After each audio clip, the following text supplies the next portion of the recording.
Oh, hey, what's happening out there, guys? Happy 420. Welcome along to 420 News. We get this thing off the screen there, 59 minutes apparently to the next 420.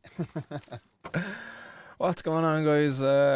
Hopefully, you didn't notice there, I kind of messed up that intro. I don't know what happened there when I was doing the opening, the usual little green one, that comes up, looks very professional, shows the little videos in the back. Don't know why that didn't load there, but anyhow. If you didn't notice, well, I just pointed it out. Oh yes, we're just packing a bowl there as well. But what is happening, guys? Hopefully everybody's good out there on this. I suppose it's an improved Sunday anyway compared to the bloody weather here yesterday. Serious how rain falling out there, but look, on the bright side, at least you don't have to go out and water your garden this morning or today. Boom. But get those comments coming into the hot box there anyway, guys. We'll get our shout outs there to everybody who's been commenting away there before the show even started. Oh, what's happening, Daily Talker? I see Kyle out there as well. What's happening, Kyle? Miles Chronic. What's happening, Miles Chronic? Boom. Refresh the chat there. It doesn't seem to be coming up here on the screen for some bloody reason. Anywho. Who else is out there? Parker's out there. Bogwan, what is happening, my man? He's still in the country, Bogwan, yeah? You haven't left us yet. Oh, yeah. Civil disobedience time, guys. The campaign has been going good as well for those who've been asking. Would like to be out doing a lot more. But being a dad of four, obviously, priorities and all that. Bogwan says he's off next month. Lucky. Oh, excuse me. Is it okay to spill the beans there, Bogwan, and where you're going? Because slightly jealous there that you're going to be at a place where cannabis is decriminalized, Says Bogwan says, give me a shout if you need a hand with anything until then. Absolute legend, Bogwan. Yeah, I appreciate that. I've been meaning to get back to you actually. See your message there. It was over on Telegram. Appreciate that offer of help. Legend. And yeah, Bogwan, lucky duck is off to Germany. So in another month's time, Bogwan is going to be over in a place where cannabis has been decriminalized now since April. And when you get there next month, actually, in another week or so, they're going to be allowing the opening, I believe, of like their cannabis stores over there. I'm not too sure how these stores actually are going to be like run, operated. Are they like not for profit? Are they for profit like retail stores? Because I know initially it was kind of said that it was going to be like not-for-profit social club type things, kind of cooperative grows and what have you, but I'm kind of hearing now that it seems to be a bit more open than that, a bit more looser than that, which is good. That's a good thing, I suppose, because otherwise you're going to have people who are going to be maybe acting a little bit shady there.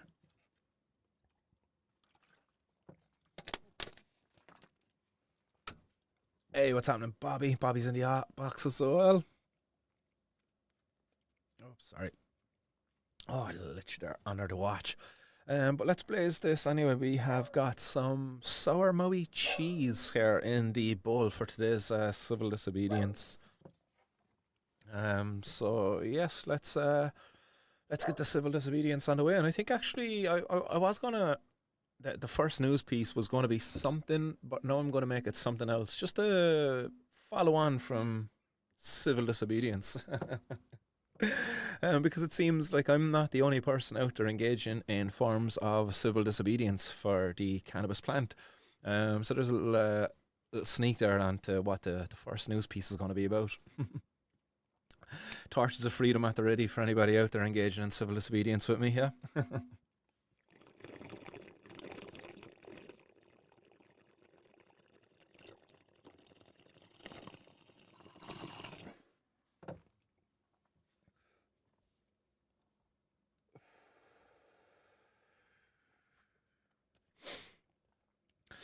Bogwan says, he'll put me on to Stephen Geyer, he's an activist over there, and also would know all of you. Yes, legend. Appreciate that, man.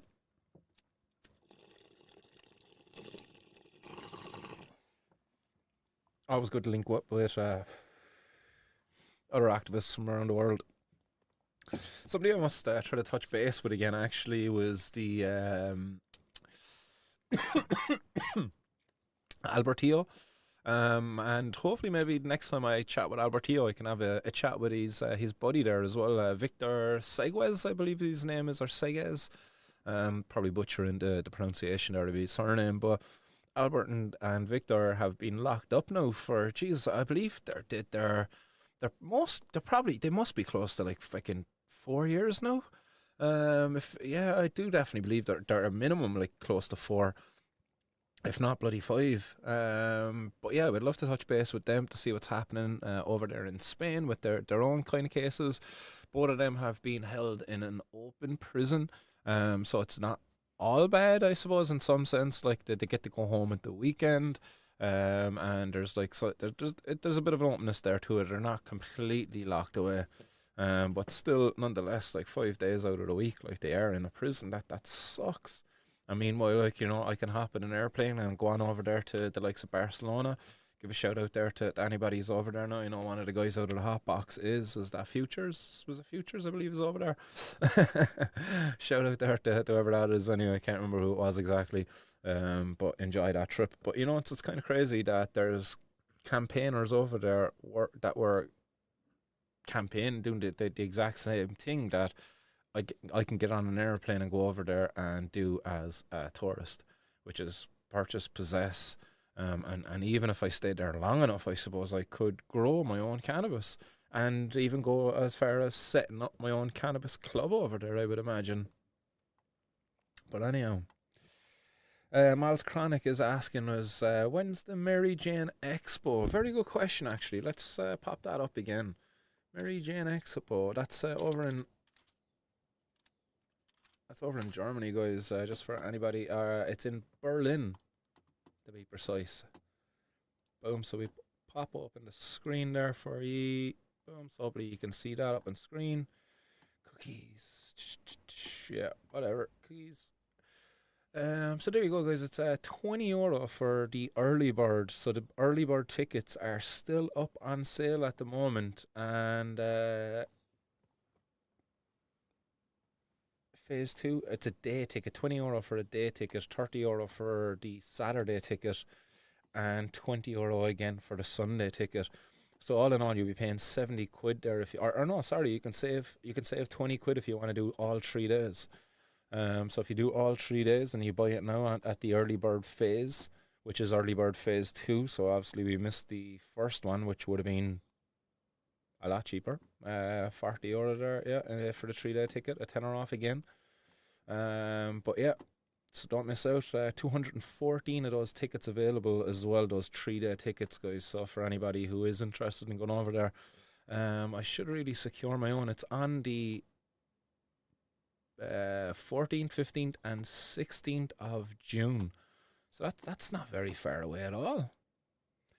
14th, 15th, and 16th of June. There you go. Yeah, that's only just over 3 weeks away.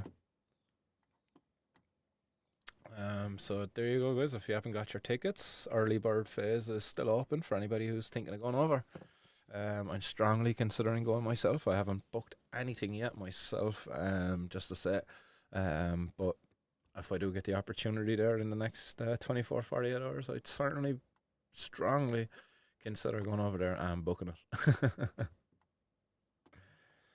Miles Carney says, thanks, Martin. I would be interested to check out the scene over there. Yes, same. And that Mary Jane Fest, after doing a little bit of research on it myself, because I hadn't heard about it until I was over at Spanibus. We heard about the Hamfest, I believe, was the first one we heard about, and then through Hamfest we heard about the Mary Jane Fest. Hamfest, apparently, or Hamcan, I think it's called. Hamcan, I think that's it. I'm just going to double check now, since I'm talking about it. Hamcan. Yeah, Hamcan 2024. Cannabis Expo in Hamburg. So we found out about the Mary Jane Expo through this one while we were over at Spanibus. So that one is on a bit later as well. I believe this is on in August. So there you go. You can check that out if you would like. HamCan, the 2nd and 3rd of August. Tickets. Where are the tickets? Register, maybe. Name, zip number, branch, media pharma. All right, space. I need electricity. Oh, that's the register is like an attendee or something. Like somebody doing something there. Like there you go. Tickets. Tickets are a 1 day ticket, guys, to HamCan is €150. Wow, that's a lot. Full day access includes expo, conference, and B2B lounge and after show party. So that seems like a lot because there's another ticket down here that is expo only 1 day ticket. Grants entry to the expo only, but not the conferences or the after show party. Expo 2 day pass grants in. Yeah, there you go. Look, so a full access ticket is €265. 2 days, two expo conferences, the B2B lounge, and two after show parties. I'd imagine this after show party is probably one not to be missed. I wonder what comes up. Ham can after show party. Any images there? Yeah, look, they've got stuff here already about like this is probably from last year's, was it? Yeah, 2023. So they had some kind of Rasta looking dude up there singing. Um, yeah, what else there? Obviously, I don't read German, so I can't tell you what it says there on the side. Oh no, no, I actually there's some English there. They have giveaways, patient lounge. It's not really telling you much about the after party. Best moments. Yeah, that's different gaff, I'd say. Reggaeville Easter. Yeah, that's Reggaeville, so that's not the after party. Never mind, guys. Got a bit sidetracked there on that one. But there you go. HamCan. 15, €20 or something like that. They just go to the expo, but if you really want to experience it, you'd be having to fork out a minimum of £150 for that 1 day all access ticket, which gets you access to the B2B lounge, which no doubt if you're a business owner would be a very beneficial place to be hanging out. Or if you want to, if you're a potential business owner, if you're somebody who might be looking to set up a business, that too would be a very useful place to be hanging out. So a wise investment, I would imagine. And the after party, as I say, if you're a person who just likes to enjoy the finer things in life, I would imagine that's a place to be. So I would be very interested in that too. Let's see what happens. Gabba Hayes says, how you Martin Bud? Hope everyone is alright. Everyone in the chat this lovely Sunday. Yeah, man. I'm doing good, Gabba Head. No complaints here anyway. Have been enjoying my Sunday. Made a lovely creamy garlic Tuscan chicken there earlier today for the family. So was had a nice productive morning. Kept myself nice and busy, and we managed to find some time to get out here and prep some 420 news. And yes, speaking of 420 news, I suppose the first headline I have for you, it was as I mentioned earlier. Oops, sorry, no. Where is that gone? As I mentioned earlier, it's in line with. There we go. It's in line with what I was talking about earlier about civil disobedience. Hence why I wanted to bring it up first, just to follow on from those civil disobedience hits. There was 34 cannabis plants found growing in flower beds in the Vermont capital of Wisconsin. So that's the headline. That's over on CNN. So over in the Wisconsin. Hopefully, I'm pronouncing that right. It sounds like I'm butchering it. With Wisconsin, yeah.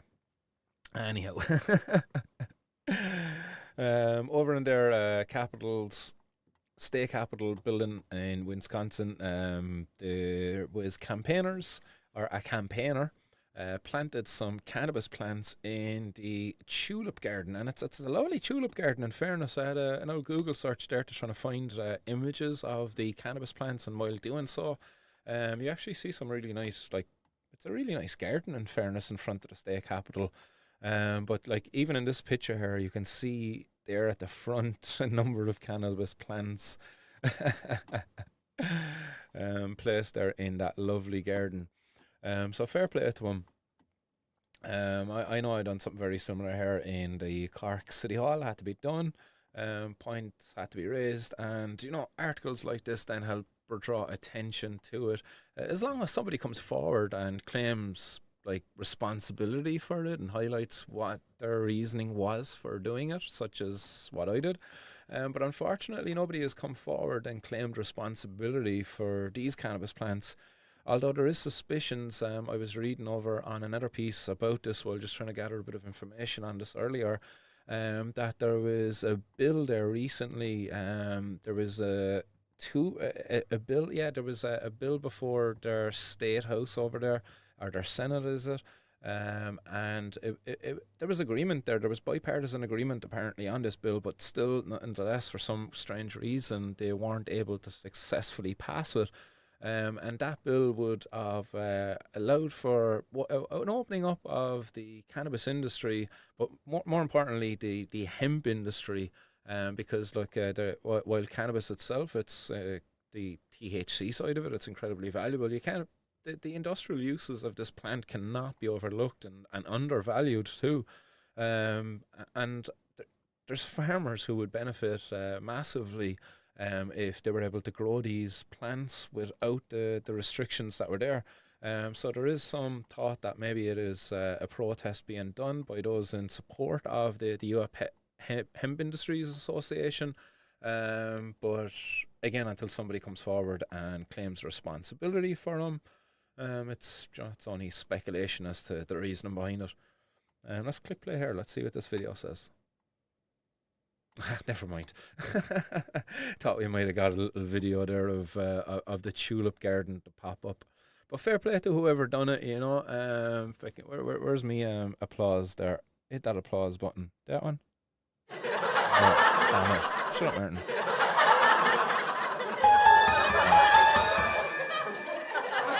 Oh no, there it went up. Listen. Wait. They're laughing at me for fucking up that.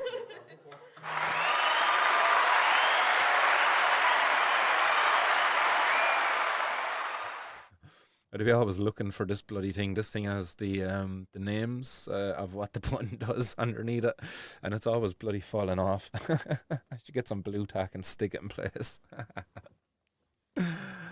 Oh, yes. Anyhow. Yes, go on, Karina. Karina telling everybody to vote Martin Condon #1. Yep. Don't forget that, guys. Yeah, you can vote this guy #1 in the upcoming election. Yeah, just to throw that in there.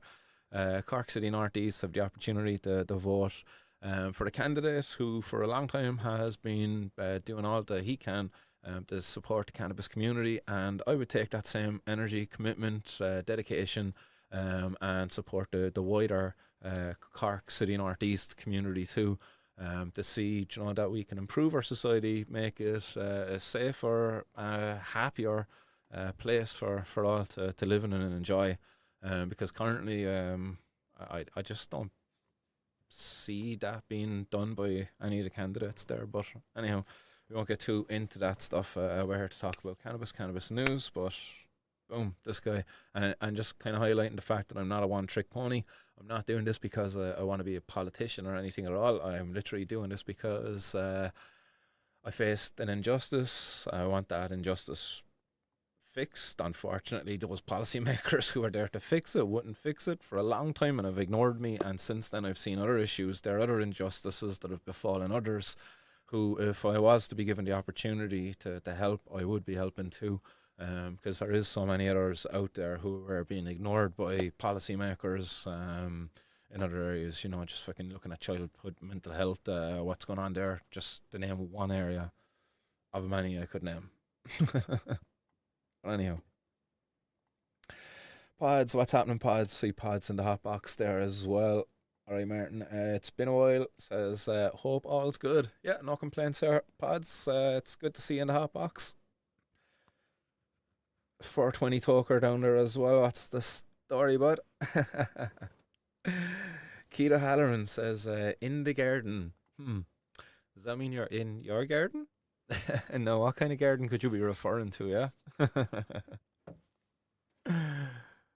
I hope it's the kind I'm thinking of anyway.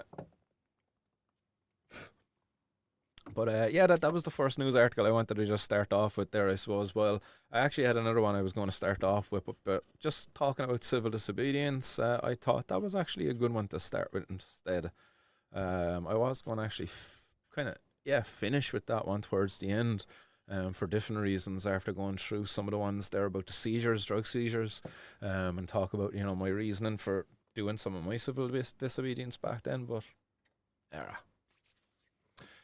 Oh, what the harm? What's the harm of switching her up on the fly?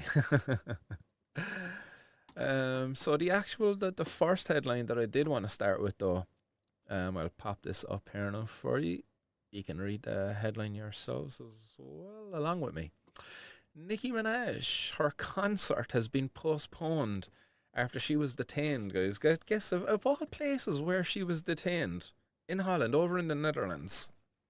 And why was she detained there? Because she got caught with cannabis in her bags when she was leaving the country. So Nicki Minaj, where was her concert actually? Manchester, England. Nicki Minaj's concert is postponed. It was scheduled for Saturday night, but it was postponed after the cops in the Netherlands discovered cannabis in her bags as she was preparing to leave the country. Promoter Live Nation said the performance will be rescheduled and the tickets will be honoured, despite Nicki's best efforts to explore every possible avenue to make tonight's show happen. The events of today have made it impossible, the promoter said in a statement. We are deeply disappointed by the inconvenience this has caused. And Minaj tweeted earlier on Saturday she was stopped at Amsterdam airport as she was about to board a plane for a concert in Manchester, and police told her they found cannabis in her bags and it would have to be weighed. She tweeted, cannabis is illegal in Holland, but it is tolerated for recreational use. Robert Van Kappel, a spokesperson for the Holland military police, said a 41-year-old American woman had been arrested for exporting soft drugs. Exporting. Fuck's sake, like, do you know what I mean? She just had a little bit of weed in her bag, like, exporting. Like, I know technically that is what she was doing, like, but they make it so much worse, like, when you're exporting it. She exporting her clothes too, is it? It's like for her own personal use. Like, I wasn't, he did not identify the woman or elaborate on the type of drugs in question, but police later tweeted that they fined the woman and released her. They held her up, all of that, just to give her a fine, and they released her.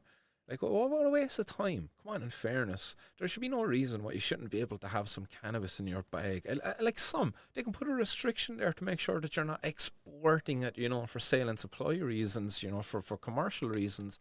But like the way you're able to bring some alcohol out of a country, you're allowed to bring some tobacco out of a country. You're allowed to bring as much fucking coffee as far as I'm concerned, as far as I know anyway. Like if I go over to Spain, I can buy as much coffee beans over in, say, Spain and chuck them all into my suitcase and bring them back, and there's no restrictions there, I believe, on me bringing that coffee back into the country. That's a fucking drug too, don't forget, caffeine. Pretty strong one as well, just I would argue it's probably stronger than cannabis in certain regards. At least for me, anyway. Like I've definitely got a bit of a sensitivity there for caffeine. I'm 1 cup a day kind of a guy. I couldn't have a second cup in a day, or I wouldn't be able to sleep at night.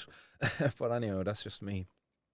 But anyway, Minaj, who is 41 years old, tweeted that she believes police just wanted to make her late for her concert in Manchester. Told you it's to try to make me late so they can write negative stories. Jealousy is a disease. You know the rest, Minaj tweeted. While they were definitely trying to inconvenience her and maybe write some negative stories there. Yeah, I just... I think it's very highlights, I suppose, a bigger issue there. You know, the knock-on effects of cannabis prohibition, because by making her late, by making her have to put off that concert, how many people were going to attend that concert? You know, how many people were going to be affected by Nicki Minaj bringing that cannabis out of the country? None, like probably none. Except that when she gets caught with it, when she gets caught with it, then because of cannabis prohibition, now there's going to be these thousands, tens of thousands of victims now who were really looking forward to the concert Saturday night. Like, when did this happen? This happened on Friday, I believe, was it, when she was trying to leave. And so they wouldn't have got much notice there about the fact that, like, hey, your night is cancelled. You know, that concert you were really looking forward to, that's now cancelled. You know, it's just really highlights the knock-on consequences there of cannabis prohibition, and how it really creates so many more victims than the cannabis ever could. You know, even if Nicki Minaj was to smoke that walking down the road, like how many people could she inconvenience smoking it walking past and blowing her in them if she was to be that kind of a like, you know, if you, because that's the only really, that's the only way I can think of that you could like really bother somebody. That's the only, like, you know, is by blowing smoke in their face. And they don't want to be inhaling it. But other than that, like, you know, if you have some cannabis in your hand and you're walking on the road, it's going to create no victims. Cannabis prohibition, if you get caught with that same cannabis walking down the road and you're Nicki Minaj and your concert now has to be cancelled, thousands, tens of thousands of people there victimized. Yeah, so there you go. It finishes off saying, her representative didn't immediately respond to messages on Saturday. The Trinidadian born rapper is best known for her hits Super Freaky Girl, Anaconda, and Starships. She has been nominated for 12 Grammy Awards over the course of her career, and the Manchester concert is part of her Pink Friday 2 tour, which includes stops in Paris, Poland, Germany, Romania, and Switzerland. Well, she want to make sure that she doesn't have cannabis in her bags on any of the rest of those trips, or at least if she does, she hides it a bit better. Lousy, lousy. Ah, Monkey D Dragon, what's happening? Says Martin for Prime Minister. Legend. Miles Chronic says Black Roses. And Teresa O'Connell, what's happening? Says Mr. Pods is still alive. Long time no see. Good to hear you back. Yeah, I second that there.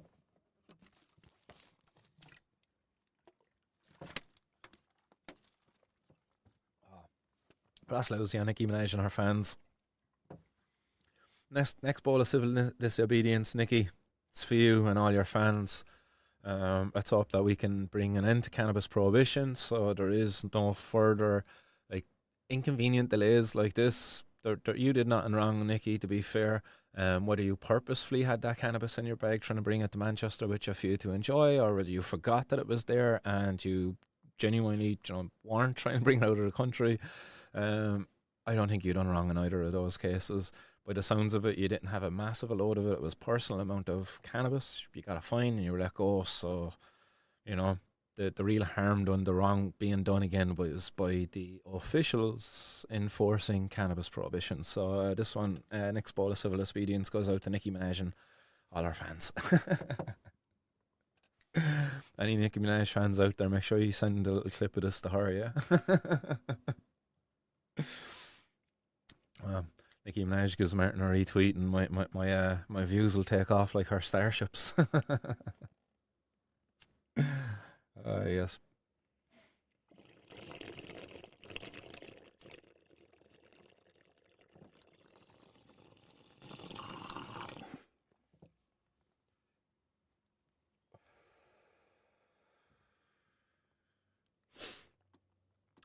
What's happening, Mr. Fields? See Barry Fields hopping up in the hot box there as well.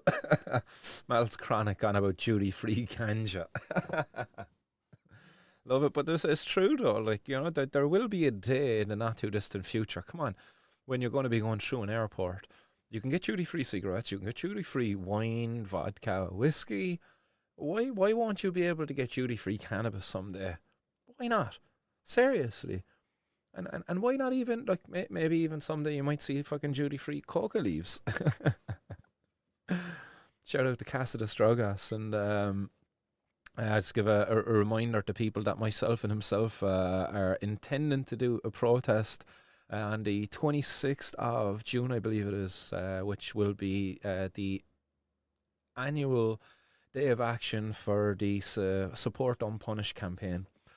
So we will be setting up a bit of a giveaway, I suppose, yeah, civil disobedience giveaway of coca leaf teas, and maybe some other teas of these kind of sacred plants, traditional plant medicines that are currently prohibited under Irish law. 420 Toker says, do you think cannabis reform is possible this year, bud? Well, excuse me. Let's not forget that we've got Gino Kenny's bill. That's going to be brought back to the floor of the Dáil come October, I believe. I believe it is October that has to be brought back. There was a 9-month stay put in it in February. It was February, yeah. I think that was February, and that would bring it to October, the 10th month this year. Yeah, that would make sense to me anyway. Or was it? Yeah, something like that. So yes, definitely, I would believe that reform is certainly possible this year, but likely. I'm just not convinced that the current policymakers, that they would do the right thing given the opportunity again. They already had the opportunity there at the start of the year. They could have done the right thing and had an open, honest debate and truly engaged on it. But instead, what we've seen, from the people in power, those with the power to actually change the law, because they're the parties in power and stuff like that. There was just the usual reefer madness from them, unfortunately. Especially those independent lads, they're those in the Healy Rays. They are independents, but to be fair, they're Fianna Fáil, Fine Gael. Just they call themselves independent. They're corrupt as hell, but in fairness, they actually do good things for their community down below, while at the same time helping themselves greatly too. Some characters, but it was very distasteful what they had to say that afternoon in the Dáil. But yeah, I think it's possible. It is possible, unlikely, but possible. There is a chance. Let's see what happens. There's a possibility that I could get elected there into the local government. From there, I could definitely have a bit of a power to put more pressure upwards. Hopefully, well, it gives my voice a bit more amplification. Anyway, at least. And then also, let's not forget that there is going to be a general election about 3 to 4 months after that. I believe there has to be a general election held by March next year. I believe March next year is the latest that one can be held by. So between now and then, there could be a general election called, which could change everything again. The possibilities, it depends on how people vote at that stage then. Excuse me. So hopefully that answers that there for you anyway, 420 Toker. Hey, what's happening? I see Temple Grower after hopping into the hot box as well. Welcome, Temple Grower. 420 Toker says the rules are very hard. I tried through a consultant for medical cannabis but got CBD oil. Well, look, if you got the CBD oil, as in the Epidiolex, I would imagine that you got if you got it under the Medical Cannabis Access Program, at least that's a start for you. It's better than getting nothing if that is what you got.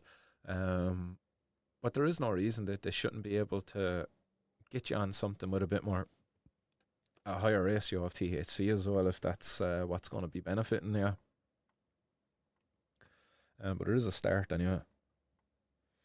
Barryfields, what's happening? Says green light zone for Cork for a start. Yes. Like even myself at local government, there's motions I can still put forward as a local councillor. There's powers there for local councillors to enact and take down prohibitions, certain prohibitions. I don't know the lengths of those powers, but those powers are there. So, just for example, Galway has lifted the prohibition of drinking in the street, but they've put in place like a rule that it has to be in a plastic container. It can't be in a can or a glass or anything like that. It has to be in a plastic container of some sort. Whereas in Cork, there's a prohibition there of drinking on the street, unless you're from the homeless community. Different rules. I can remember that actually when we used to go bushing years ago. I was going to be find the homeless crowd in town and have a few cans with them because the guards would never bother you. But yeah, happy days bushing around town. Cheers. Mark Anthony, what's happening? Keep on rocking the free world. Keita Halloran says Ming done okay on TV the other night. Yeah, he did fair good in fairness to him. Yeah, let's hope for a positive outcome there for Ming anyway with the European elections, along with others like Stephen Garland and Graham De Barra. Stephen Garland is running in the same constituency of Luke Ming Flanagan, medical cannabis patient, multiple sclerosis sufferer, PPMS, and also cannabis refugee too. So definitely a guy worthy of a vote there, Stephen Garland, along with Ming and along with Graham as well. Barry Field says we used to go up the IDA. Yeah, we used to be up there as well, down Murphy's Rock, down the Glen. Mark Atney says Amsterdam for the wire, except Langerdam. Party's happy zone. Langerdam. Might be a good name there for Cork Cannabis Cafe. Langerdam.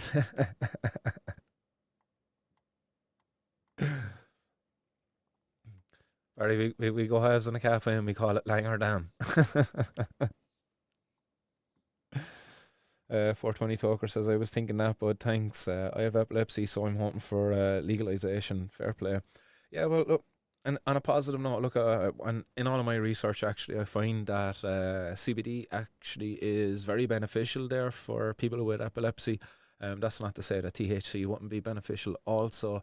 But for certain people, actually, interestingly enough, THC can trigger seizures too for certain people.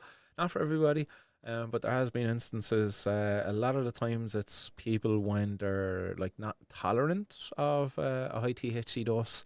It can be a bit overwhelming for them, and it can trigger seizures in certain people.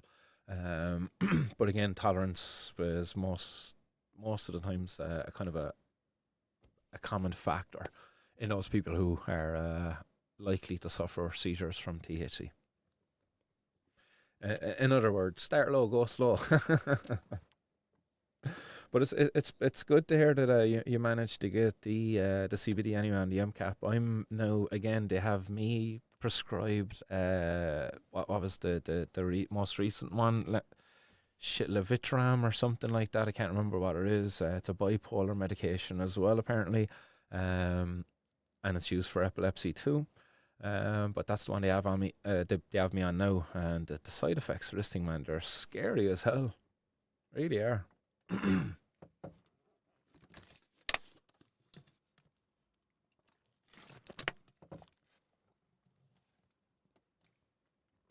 Keith says, are you getting any feedback? On the campaign, is it? Yeah, I'm getting a lot of positive anyway from the people I have spoken to. I'm definitely hearing from a lot of people too that if I just get out there and knock at doors, that I'm going to be very well received. People are just waiting for candidates to be knocking at their doors.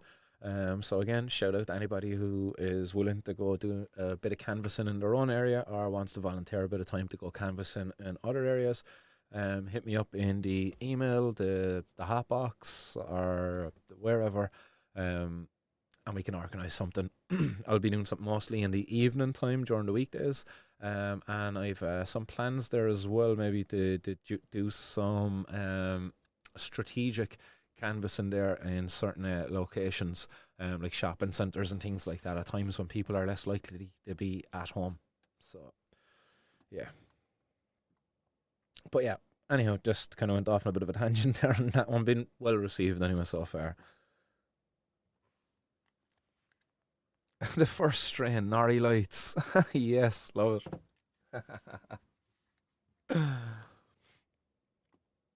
Yes. Miles Chronic says, is it just the THC to trigger seizures, or could it be the profile? Yeah, you see, there's so many. Oh, sorry, no. Fucking things, my ears get warm under these things. Yeah, there could be many issues there as well, many factors that could be examined. Because yeah, you have other things. If the person is using a cannabis flower, is the terpene profile? Is there something there maybe within the terpene profile that could be the trigger? Yeah, there is definitely questions like that. That's why it would be good to have like studies done where it's just using in certain, like again, these studies are good in first isolating things. Um, but other people would argue then, like, is it the isolation that's causing the seizures? Is it because the THC doesn't have these other compounds there, the terpenes and some of the other minor cannabinoids and stuff there to complement and have the synergy? You know, that would be the argument then from the other side. I can already hear that. You can never win really, actually, when you kind of think about these things. Um, Trying to keep everybody happy is just, yeah. I'd say we've a better chance of convincing Bobby Smith that cannabis is not as dangerous as he says. Hey, what's happening, Scatnist? Welcome to the Hot Box, buddy. Nice to see you there. 420 Talker says, smoking 15 years now, high THC equals a good life. Yeah, more or less in the same boat there as well myself, 420 Talker. I've been consuming now for, geez, over, what am I now, 34, so, geez, 19 years. Yeah, it would have been about 15 when I first started consuming. But really kind of wouldn't have been a daily consumer until probably a daily consumer now for a good 10, 12 years maybe. Daily for the most part. Obviously, there's going to be times when you run into supply issues and stuff like that. But yeah, definitely high THC. The good life, having a jar of cannabis there definitely equals a higher quality of life for me too. Keep hollering what's happening. The That's what she said. Go low and go slow. Yes, yes, yes. Love it. Oh, hey. When it was, love it, Keith. Miles Chronic says, yeah, but I think the people react differently to certain terpenes. Yeah, 100% terpene profiles. It's definitely something to be, for people to know. I know when I was getting into aromatherapy myself, I really had a big interest in aromatherapy. And yeah, you kind of learn that there's certain terpenes, certain aromas there that would be overstimulating for some people. Yeah. So there's definitely something to that. Boom. What's this? Sorry, no.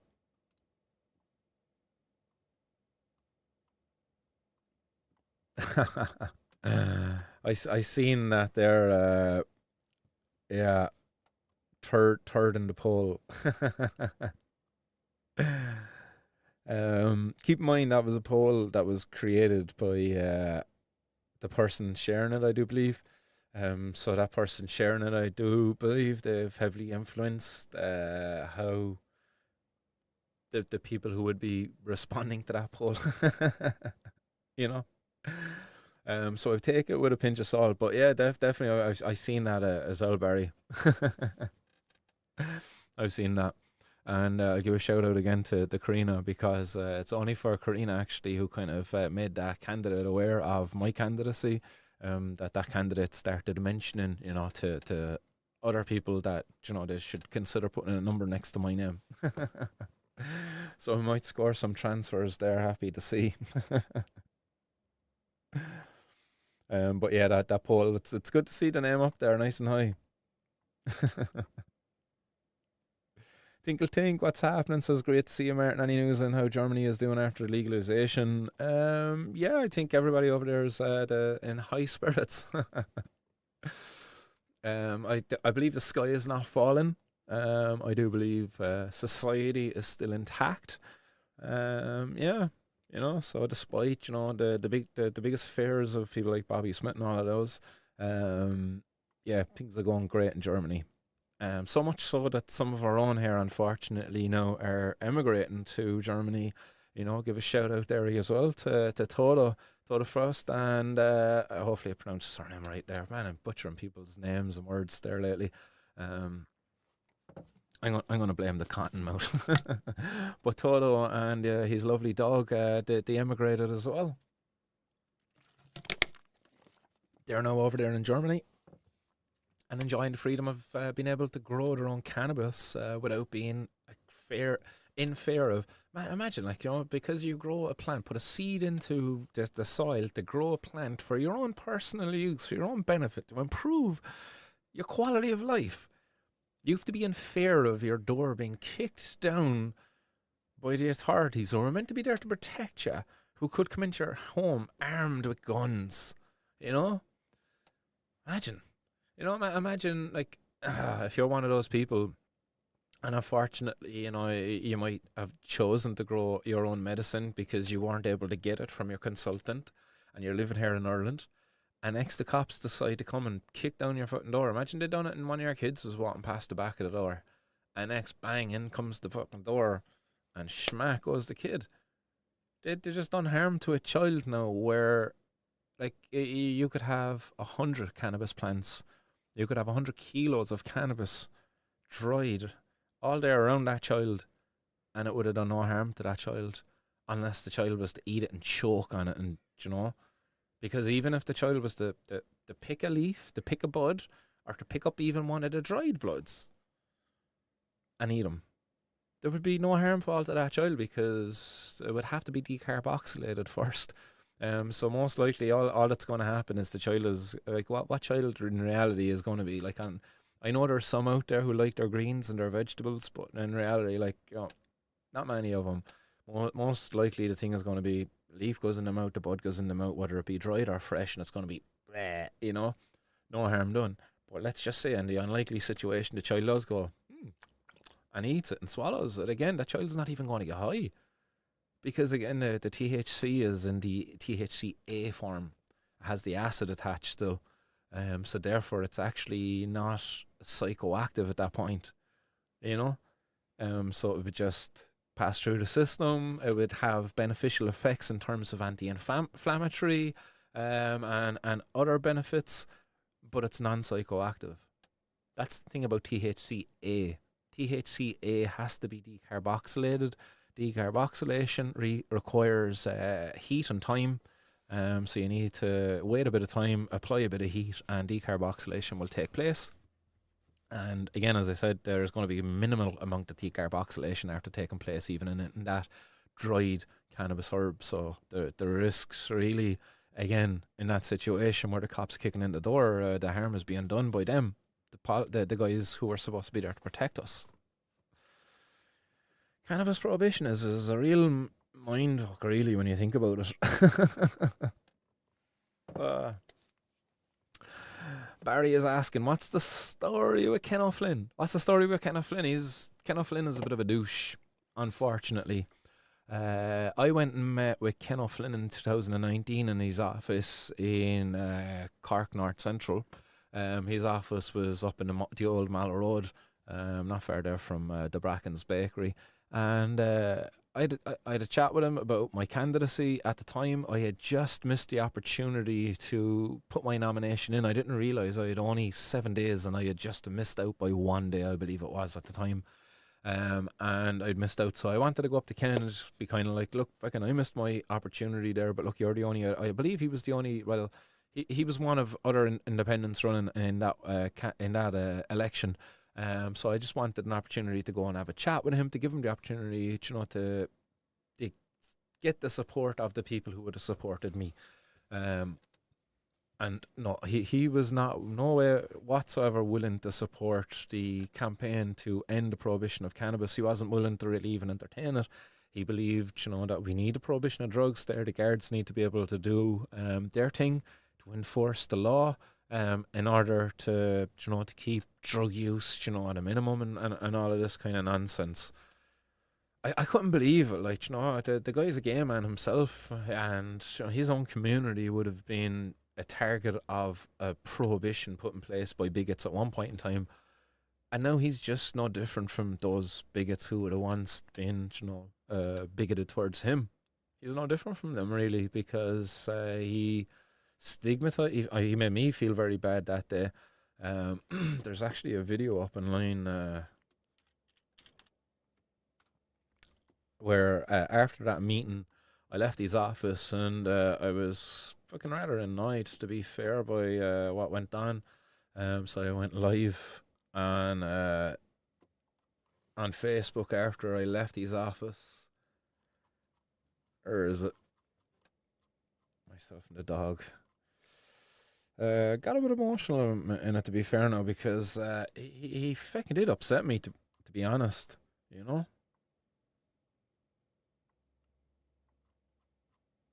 It's over there on Facebook on the Martin Condon vote #1 anyway. Not being able to find it there now, fucking just quickly, but anyhow. Videos.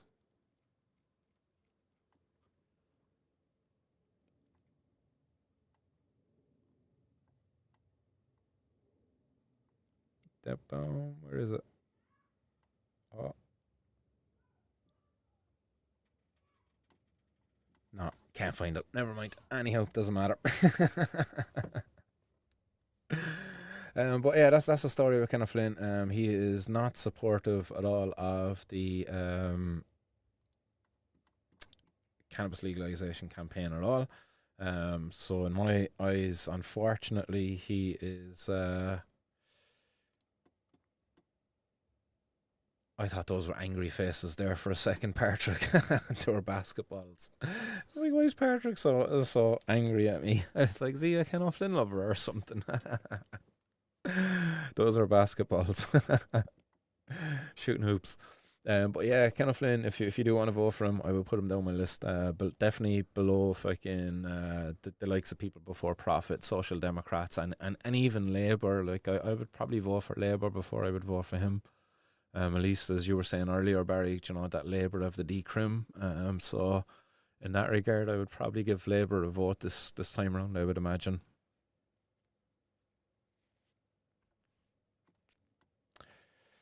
Barry's asking also, any idea who Tamazin McCarthy is? Cannot find anything about her. No, somebody was asking me that as well about her earlier. I don't know anything about her, to be honest. No.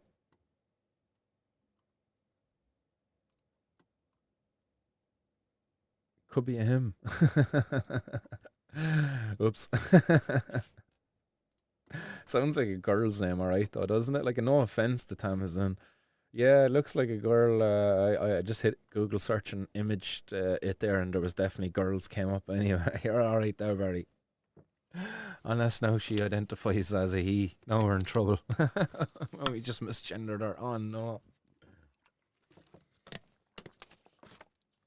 But yeah, and O'Flynn as well. Yeah, his dad, yeah, was, or his son, yeah, is Ken O'Flynn. So I believe, like, Ken only got his seat in politics because of his dad. I believe Ken, his dad was a Fine Gael. I do believe they were Fine Gaelers all their political career.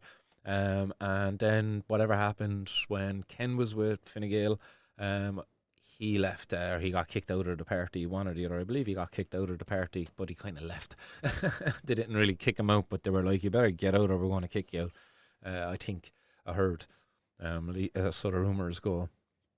But then he's an independent. But like, he's describing himself now as well, get this, as an independent. But he's not. He's actually a part of the Independent Ireland Party. So he calls himself independent, but he's not. He's a party man. He's a part of a party now. He's an independent party, which is a bit of an oxymoron, really. Like, how can you be an independent but a party? Like, independents can form alliances. Yes, that would be okay. An alliance of independents, but you're not a party. But no, these guys have actually formed a political party now, and it's called Independent Ireland. And when you go into Independent Ireland and you look at the candidates, to be fair, they look like a bunch of establishment heads. They look like a bunch of people who did look in place on a Fianna Fáil, Fine Gael, even Green Party website. You know, if you were to see their picture up there, you would feel like, oh yeah, that belongs there. He looks like one of them. That's what they look like. Independent Ireland. Nah, I wouldn't be anyway. I wouldn't be voting for Ken. Long story short. Boom. All TDs are WAF clowns, says Patrick. I wouldn't say all, but there's definitely those in power. Certainly are fitting of, that comment. But anyway, guys, we're waffling and on there as we kind of do on the 420 news. I'll get up the next headline there for you while I get a bud into the grinder.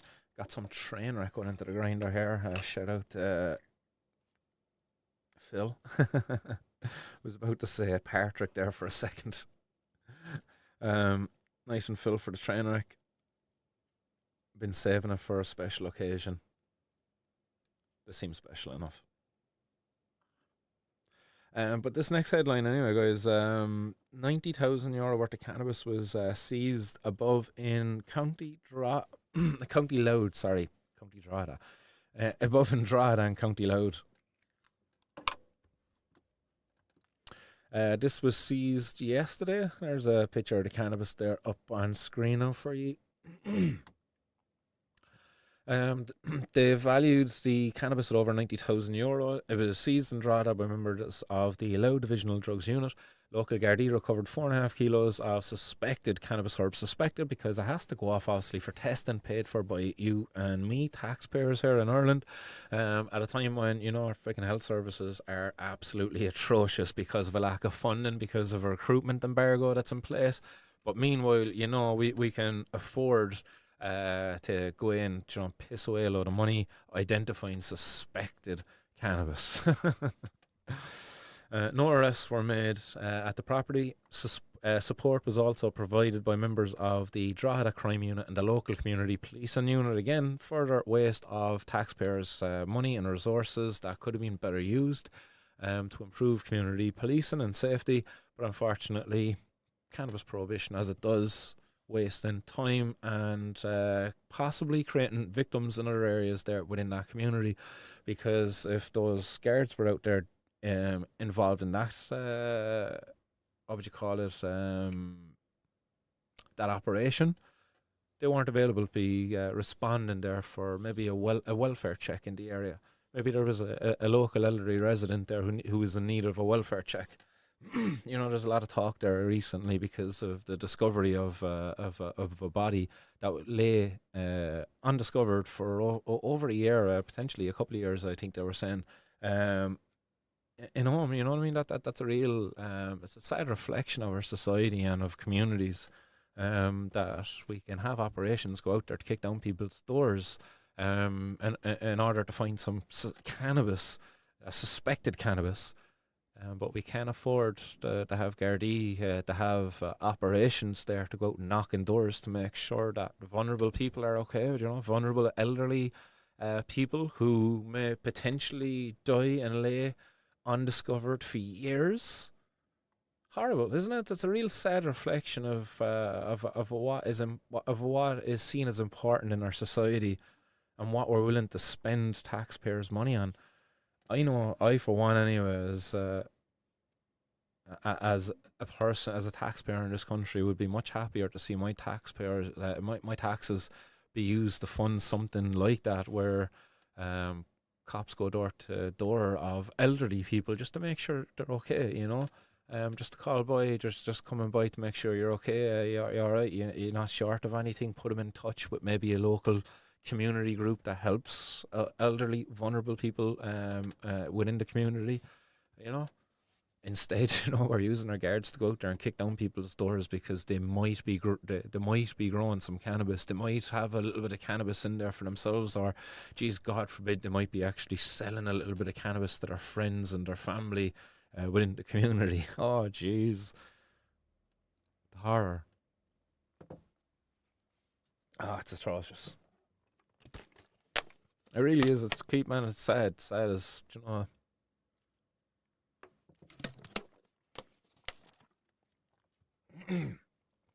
Barry says, when you're on the wireless, Martin, PJ and Niall would love to hear from you. Barry, don't worry, I'll be working on that this week. I seen there last week. I believe it was Neil was Niall. Neil was sharing there were some photos of needles being found around Fisher's Park. That falls just, I believe, just outside of my constituency in this situation.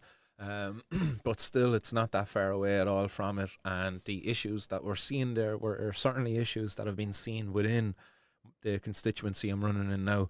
One such area there up around Wellington Road, that area definitely, there was a lot of talk up there because of discarded needles. They introduced needle bins up there at one point, and then they actually took them back out of there again. There was a whole load of controversy up there in the area at the time.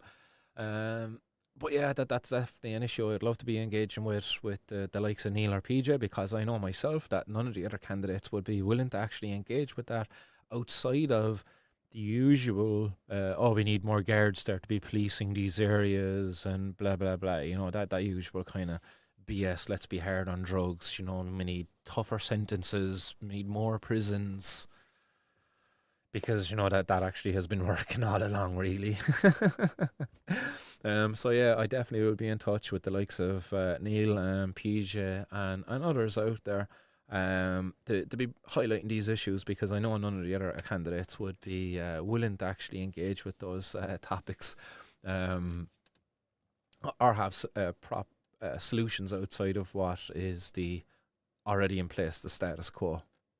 So, yeah, look forward to that opportunity. Because we've cases like the next one that's up here on screen. There was two men charged there with €2.1 million worth of cannabis that was discovered above in Dublin just on Friday. And I keep saying this is going to become a much more frequent thing. We're going to be seeing more and more headlines like that. €2.1 million worth of cannabis being seized. And two men have been arrested with it. They've been brought before a special sitting this criminal courts of justice there, I believe, on to Saturday morning. So again, within that, if a judge has to come in on a Saturday, guys, think about what the judge is probably getting paid on overtime. Think about what the other people are getting paid in the overtime. The people of the legal profession. They're getting in solicitors and all of that under free legal aid. The prosecution have to come in as well. Because they caught him on Friday, and on Saturday they had him before the special sitting at the Criminal Courts of Justice, where the court heard that both men had been charged under Section 3 and 15 of the Misuse of Drugs Act.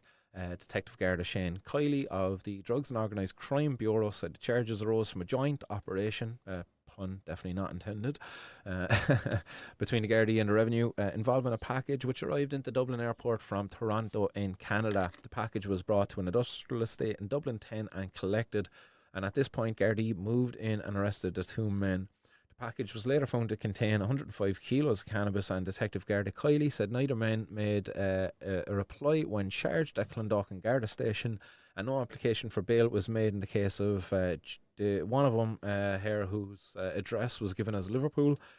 He was remanded in custody until the 30th of May, and the Gardaí objected to bail for the second man of Dublin. It gives his name and address here and everything. For several reasons, including the seriousness of the offence and what Gardaí said was the strong prospect of the man reoffending. The judge, Brennan Toll, refused bail on these grounds and remanded him in custody to appear before the Cloverhill District Court on the 30th of May again. So again, this one case here again highlights a number of issues being created for society by cannabis prohibition. First of all, 2.1 million euro worth of cannabis. Had those guys been successful of evading the authorities and got that into the country, they would have generated an awful lot of money for themselves. Obviously, yeah, a lot of people say the Gardaí overvalue the cannabis, but considering the fact that it came in from Toronto and Canada and stuff, these guys might have overinflated the value of this. They might have started calling it Cali, even though it's actually Kennedy. Kennedy? Would that be even a word? Canadian weed from Toronto. But again, what happens here in Ireland, people like, not saying those guys actually would do it, but a lot of people do it. They get stuff in from the likes of Canada, high quality cannabis, no doubt, tasting, smelling absolutely top quality, but they'll call it what's known as Cali. They'll make a claim that it's come from California, and these guys might go in, they might spend an extra little bit of money there over on Wish.com or Etsy or any of these fucking, these mass fucking wholesale import companies there that do all these different packages. Because over there in those places you can buy rip-offs of American brands of cannabis from California, and boom, those guys like are overnight millionaires. If once they get evade the cops, they just have to sell the cannabis, which doesn't take long at all. It really doesn't take long to sell that much cannabis, to be fair. I can remember before when I used to be buying and selling cannabis. Oh God, I was moving a kilo easily. I got a kilo, and within a week I was getting on to your man saying, "Yeah, I have another one ready there for me within the week, and I'll be out to collect it." I'd have a kilo gone within 2 weeks. Easy. Like I was definitely re-upping every easy week and a half. Like I was in touch with going out to pick up again. Jeez, I was moving a lot of weed. I was smoking a lot of weed as well. Considering the fact that I kept a lot of my profit as cannabis, as soon as I sold enough to cover the cost of what it was for the key, that's when I was getting on to your man to get more. It wasn't that I sold it all, it was just that I had sold enough to cover the cost of getting another one. So give me another one. I have your money there, but I'll give you your money, give me another one. And meanwhile, I'm sitting there with ounces and ounces in profit, absolutely happy as a pig in shit. Oh yes, happy fucking days when I think about it. So yeah, actually an exaggeration there to say that I was getting rid of a key in 2 weeks. I was buying a key every week and a half. And as I said, I talked about this in the past. I even talked about this actually with Neil Prendeville. I admitted this on the airways with Neil Prendeville. I made this admission, that I sold cannabis to just make cannabis. I never sold cannabis really to make money. And within, I believe I think it was like about 4 to 6 weeks of doing that, of buying kilos, I was able to pay cash for a kilo. So I reached a point, and considering as well, that I had a half a bar robbed on me on one of those nights when I was breaking up the kilo. Could have had a whole fucking kilo robbed of me that night as well and been in deep shit. But I had half a bar robbed of me. And still, even with that happening, after about 6 weeks, I had covered the cost of having a key. So I when I bought that kilo, it was just everything I sold out of it would have been pure profit at that point. But again, as I said, I wasn't really in it to make money, so I was kind of selling a little bit, but I was under no pressure. And I think that kind of pissed off the fellow I was getting her off of them, because once I kind of reached that point, I wasn't getting on to him to get another one. I had a fucking kilo of weed. It's like I can more than I can smoke. I was working at the time 2 jobs as well. I was working I had 2 jobs, delivering in the evening, working during the day, so I was under no pressure for money. Who robbed the half a bar on me? Well, funny story, right, Miles Chronic. I didn't have a place to break up the key when I picked it up one evening. So I drove out the countryside, and there was a laneway I would park up, and it was like a quiet laneway. It was out of the way. There was nothing down the laneway at all. There was a house being built on the laneway, all right. But like, it was a place I had been loads of times before and never encountered anybody. And this one evening, I was down there. I was down there a good while. I was down there now I was probably there about a good half an hour, 45 minutes maybe at this stage. I had my DVD player on. I can remember I had a Tiesto in concert on while I had Wayne scales and a safe up in the chair, a kilo of weed down in the front passenger footwell, and the scales up on top of the safe. I was weighing the cannabis on the scales, bagging it, and putting the bags into the back of the cardan on the back seat. And next is, again, as I say, about 30-45 minutes after sitting there, I see a headlights coming in the laneway towards me, man. I absolutely bricked it. Bricked it. I didn't know what to do. Like, I was just, shit, all sorts running through my head. Instantly thought it was cops. Like, I was, I was thinking they were going to pull in front of me and block me in and whatever, like, and I'm done for, they're going to get out of the car and rip me apart, I'm done. But no, next, man, the thing pulled up alongside me. I believe it was like a BMW. I think there was 4 lads in it. And they were, what are you doing here? Pure kind of, like, they sounded like travellers, like, they kind of had, like, pure scummy, like, sucky voices. And I was just like, nothing by just watching a DVD, and next I see him kind of perk up in his seat and have a look over, at what was on my passenger seat, and he spotted, the bag up there, because at this stage I had 2 half bars weighed in the back, or no, sorry, I had 4 half bars weighed in the back, and I was breaking up the rest of the key into ounces. That's what I was doing. I was in the process of making ounces. So I had a couple of ounces on the back seat as well, and I had a bit of weed up in the scales and shit. Next, man, your man opened the door, the dude in the back seat of the car, he opened his door, and he got out of his car, and he ran around the back of my car. But as soon as he opened his door, I fucking instantly started the car. I was in a Toyota Starlet now at this time, a 1.3 Toyota Starlet 95. I love that car by hand. Thank God she had a little bit of power, but not too much, because I started the car. I hit that thing into first, man, and I just floored it to try to get out of there. But as I was doing that, your man ran around the car, smashed in my back window, my back passenger side window. He smashed that in, and I sped off. Just as he smashed it, I got traction, because my wheels were spinning a little bit for the first second or two. I got traction, took off, and I fucking seen I heard him and everything, falling, thumping off the side of the car as I was speeding off down the thing. I was hoping I was after rolling over the bastard, to be fair. But I fucking sped off down the lane, took off, went home, got back up to my gaff. I was living at the mum and dad's place at the time.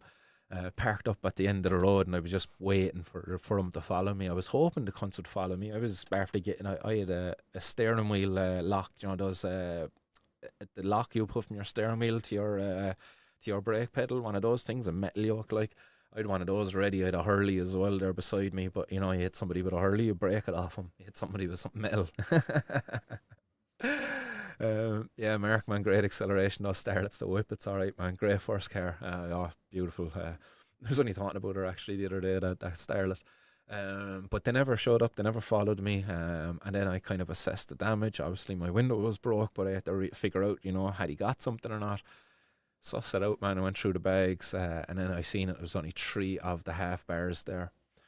Man, for me, it was like, it wasn't a bad outcome for considering everything that could have happened. It could have been the cops. They could have parked in front of me, and the 4 of those guys could have got out, and they could have beat the absolute living shit out of me and robbed everything. So much worse. I was just instantly, like, just so grateful that none of those other things had happened. Like, one, that it wasn't the cops, that I hadn't gotten a beating, and that the loss was minimal, and you can recover from it. But yeah, that was an experience. That was an experience, and I really, it opens my perspective up that bit further now, because I can really, know what it might be like for somebody in a situation where they do lose all the cannabis, because I was very close to that, and I could have been in a situation, because at that time I would have been in debt. I would have been in debt of a couple of grand. I know there was a few people might have owed me a bit of money at the time because of the previous bit of cannabis I had sold, but I would have been in debt of a couple of grand that time, and like having to ask for more, another key without giving the money, like that wouldn't have went down well with your man. I would have had to explain, yeah, look, fucking, I lost the key, got robbed. Sorry, that wouldn't have went down good. Thank God, man. Thank God. Yeah. So yeah, yeah, yeah. I'm sorry for anybody who might have heard that story before. uh, Sorry, I forgot there. Actually, I had that train wreck in the grinder there waiting to be grinded out now. Oh yes, lovely.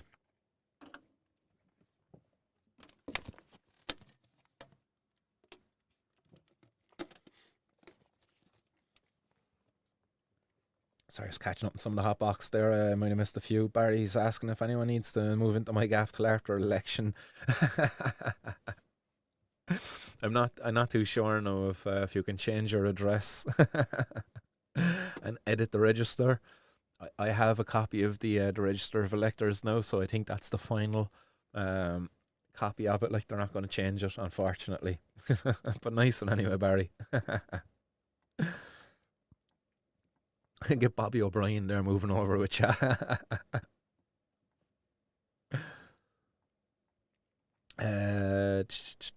Barry says, plan your holiday around the election time and we'll figure something out. Be going to the graveyard later too. Oh, Barry, man.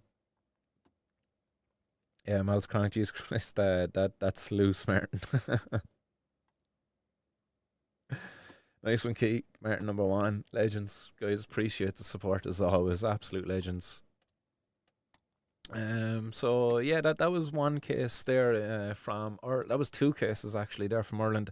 90,000, 2.1 million. And then we have another case here. It's covering, it's €100,000 worth of cannabis. And the individual who was caught with it said that it's not his. He claimed that the cannabis wasn't his, and went and said to the guards, that I didn't even have cannabis in my pockets, so how can you blame me for it? This guy was, he claims he was brought over to Ireland to work as a painter, and he was just living in the house, and that the cannabis in the house wasn't his. So he's appeared before the courts on charges in connection with a drug seizure in Dundalk on Monday, 20th of May last.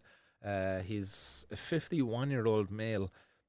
Gives his name and address here. He's accused of possession and possession for sale and supply of cannabis with an alleged value of 100,000 at that address. The Garda gave evidence of arresting the defendant for the purpose of charge on May 21st, and after caution he replied, I didn't have cannabis. Cannabis was in the house I was staying in. I didn't have cannabis in my pockets. The individual applied for bail and the Gardaí objected under O'Callaghan rules.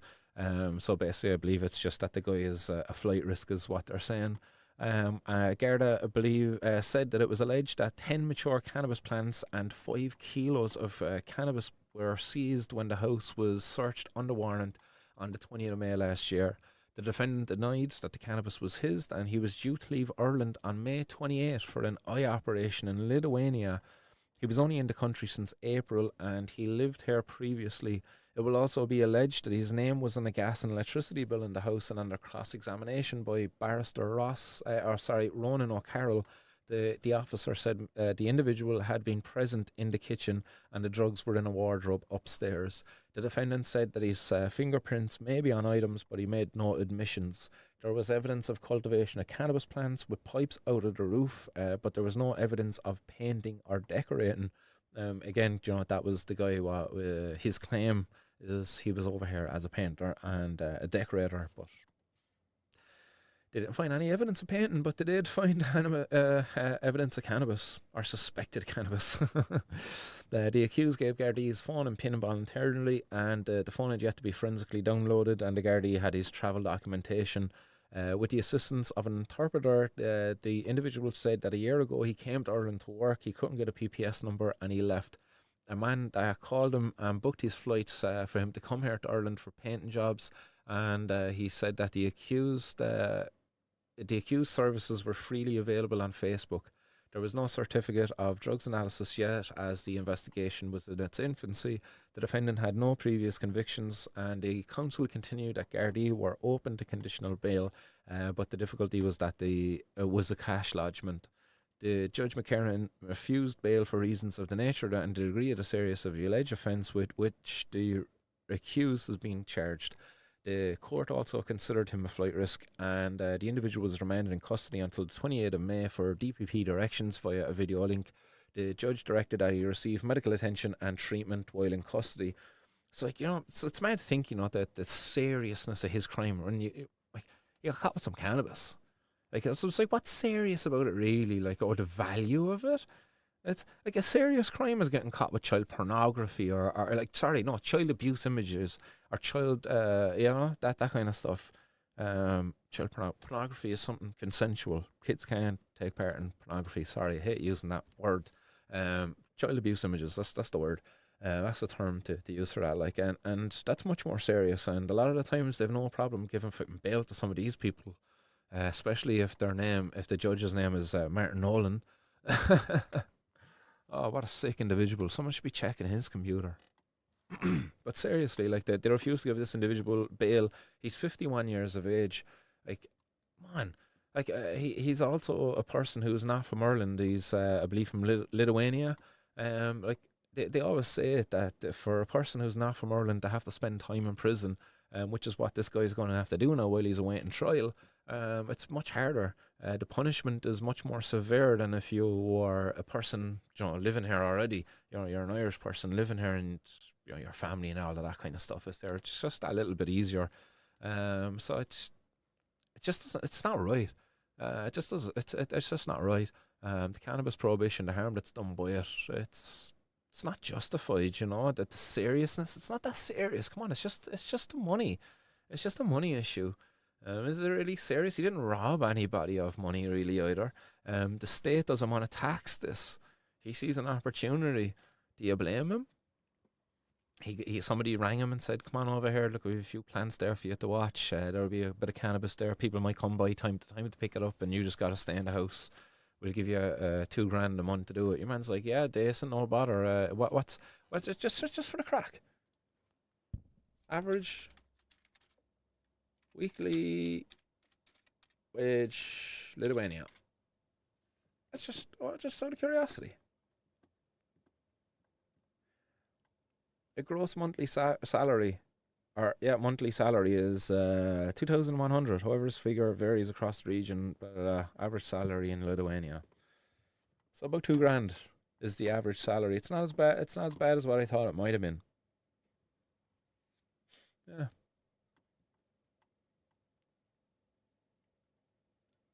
Yeah, it's not as bad as what I thought it might have been. But still, nonetheless, you offer that guy to come on over here, $4,000. There you go, a month, $4,000 a month, sit in the scaff, watch the house, watch the cannabis grow. No bother about. You can do a bit of painting as well while you're here, make a bit, do some foxers, make a bit of extra money on the side. It's ridiculous.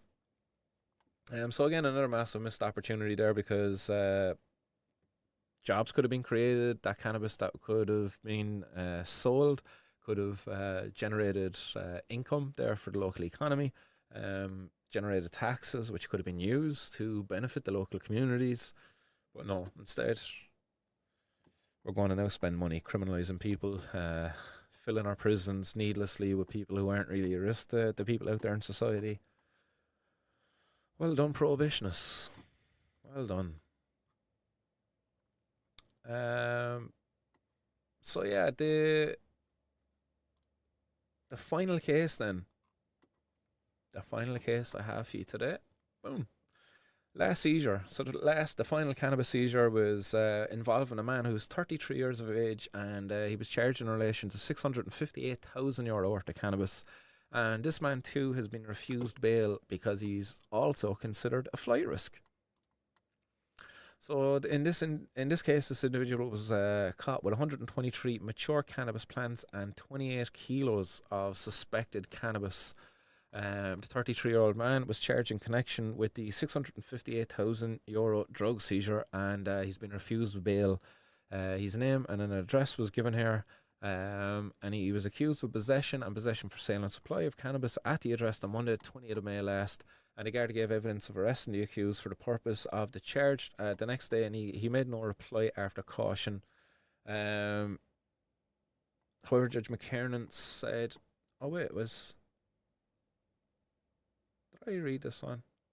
No, I didn't. That was €90,000 worth of cannabis. That was it sounded like a similar case."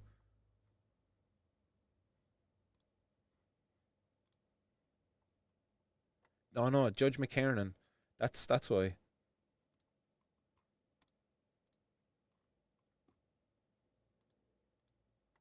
Yeah, that was the one, Judge McKernan. That's why it seems similar. Same judge.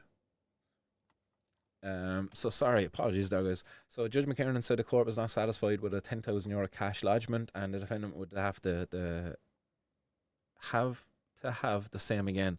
The individual applied for bail, and the Gardaí objected under O'Callaghan rules. Again, same rules there, being flight risk. A guard said that it would be alleged 123 mature cannabis plants and 28 kilos of suspected cannabis were seized under warrant at the Fifth Day 2 Main Street, and that every room had cannabis, including the room he was in at the time. So there's no denying that he knew about it. It'll also be alleged that the total estimated value of the drugs was 658,000, and the witness agreed with barrister Owen Fagan that the accused was of limited means. He was 6 months living in Ireland and not in a steady employment, though he had got some work on a cash basis, and he had surrendered his passport. The Garda added that the individual had been living in England for 2 years before coming here from Norwich, and he had been unable to check that. Mr. Fagan submitted that the defendant would have great difficulty with a large cash lodgement, and he had an address in Dundalk where he could stay and sign on 3 times a week, and he had no plans to leave. Judge McKernan refused bail on the nature and degree of the seriousness of the alleged offence with which the accused was being charged. He was considered a flight risk, and he'd only been here 6 months and had no ties. He was remanded in custody May 28 for DPP directions via video link, and legal aid was granted. So again, another case here highlighting the problems created for society by cannabis prohibition. Very similar to the other case there earlier too. You've got a man who's considered a flight risk being held now under state watch, protection, or whatever you want to call it, state accommodation, let's say, in a prison. He's going to be staying in a prison. The average cost of a prisoner in Ireland, guys, let's not forget, is about 80 grand per year per prisoner. That's a lot of money. So we're now going to be fronting that there for these guys, because of the seriousness of their crime. To be fair, like, the only real crime here in all of this, like, is cannabis prohibition and the policymakers behind keeping that in place.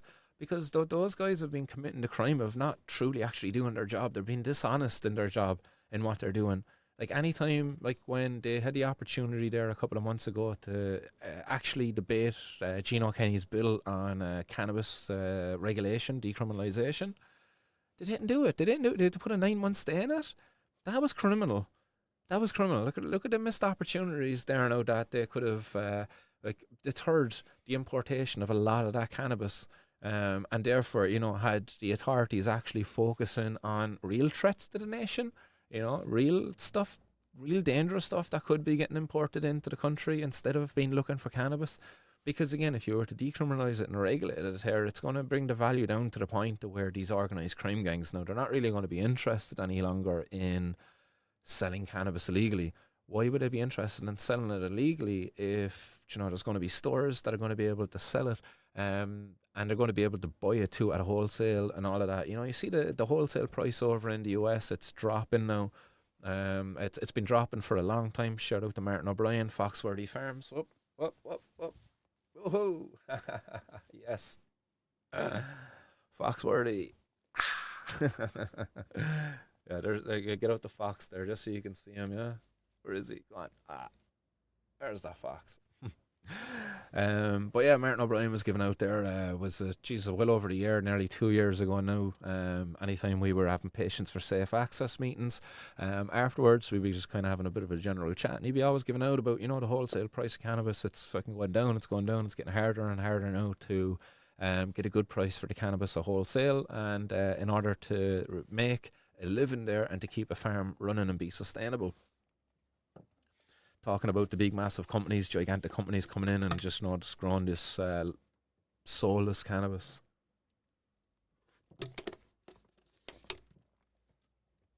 Oh, haha. Just ran out of water, but just remembered I had an emergency can of Fanta hidden in the desk drawer for a while there. But yeah, like the wholesale price comes down. Like, what organised crime gangs are do? Why are they going to want to be involved? Like, they're only involved in cannabis right now because of the high profit margins. You decriminalise, you regulate, profit margins go down, especially for the organised crime gangs. The only people who are going to be interested in are people who have a genuine interest in the industry and the business, not organised crime gangs. So, yeah. That is all of today's 420 news, guys. Woohoo! We did it. How long did that take us? Only an hour and a half as well. That's not bad. That's not bad at all. Cue now the next hour and a half of waffling and ranting like we did last week, will we? And keep in mind that wasn't my intention either last week, guys. It was ye good folk in the hot box. You kept me here. You kept me here chatting, and I enjoyed every minute of it with you as well. Much like I will here now for the next while. How long I stay here, guys, is totally up to you. Again, keep those comments coming in the hot box. Anyway, I'm going to be packing up a bowl here of this lovely train wreck, which was gifted to me by, again, shout out to Philly. To Phil. The Phil man, yes.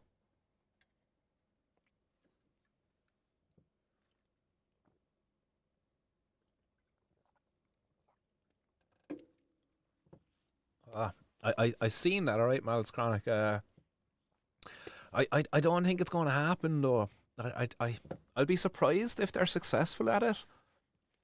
Like, the cat's out of the bag over there now, you know. No to self invest in better fucking headphones. These ones are actually getting annoying. But yeah, I just don't know if that would happen, if Thailand would be able to scrap their recreational laws, you know? They've been talking about it for a while. There's kind of one side of the government is very much in support of it, and then there's another side who are like very much like against that kind of thing. But like, come on, it's Thailand. Like, look, like, come on, it's Thailand. They've let the cat out of the bag now. They're not putting it back in. These cannabis stores, they're everywhere. They're after getting so much investment in the country too from outside. So much foreign investment now. Like, people are after going over there and setting up in Thailand. I just can't see them turning their back on that now. Because what that means is they're going to basically turn their back on what it is a legitimate industry there now, and then they're going to allow that to go back to the black market where it was all along. I spent a bit of time in Thailand. I've said this before on the show. That was probably one of the only countries I went to where I was not bringing cannabis with me. No way, Jose. And while I was over there, I was more than happy to abstain from consuming cannabis as well. My time in Thailand was done at a time when I was epilepsy free. I was still free of seizures since I was like a baby, like less than 1 years of age.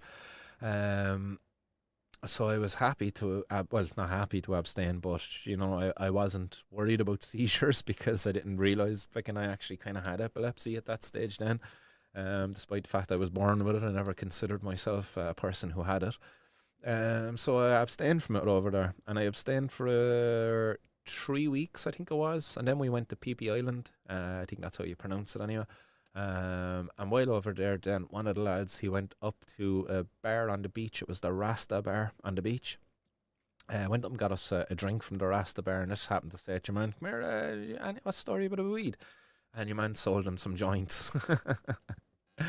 And then he went back up afterwards, and he bought a little bit of weed off him then as well. So it was nice. It was a very stemmy kind of stuff. Like, it wasn't like good quality bud or anything. It was very stemmy.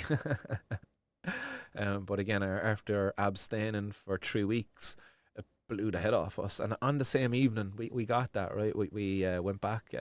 We got that. We had a smoke on the beach. We found it quite kind of went out the way from from where we could see any cops. So we were shitting in Thailand, like, in fairness. Um, because it was still highly criminal there, and I did not want to get locked up in Thailand. Seen too many episodes of Banged Up Abroad.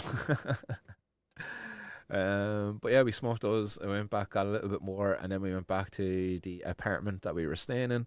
And when we got back up there, just as we got back up there, a massive fucking storm cloud moved in over the island. Thunder and lightning, the electricity, it knocked out the thunder, the lightning, and knocked out the electricity on the island. And it was just after getting dark. It was amazing, absolutely amazing, because you could still see like like the bare bit of light in the horizon where the sun was, where the storm cloud hadn't reached yet, and you could see the storm cloud coming in this darkness, like, but the flashes of lightning, it was unreal. And next the lights went off on the island. We were just put into like darkness, and we were just, this is amazing, sitting on the thing next to heaviest. The rain came down, like, absolutely intense, flashes of lightning again, thunder roaring. We were just sitting there smoking, drinking our Sangsong. Is that the name of it? Yeah, Sangsong.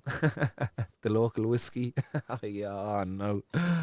Jeez, man, that stuff was rough. Bucket. We literally drinking out of a kid's bucket. Smoking stems and seeds. But it was an unreal evening. Absolutely unreal evening. Oh, excuse me. Let's hit a ball, and then we'll get to these comments there, because I see a couple of comments flying into the hot box. Let's do a little bit of civil disobedience there. Let's dedicate the next bowl to the people of Thailand and the good things that have happened over there since cannabis has been decriminalised, and you've began to regulate it. Let's offer up this next bowl of civil disobedience to the higher powers of the universe out there, that common sense prevails and cannabis stays decriminalised in Thailand.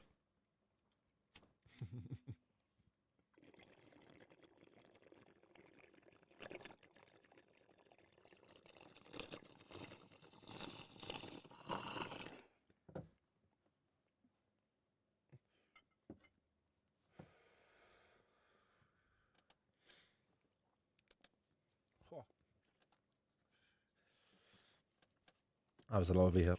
I don't know, is it just the the sweetness there now as well from the Fanta, but that was lovely and sweet. Comments flying in.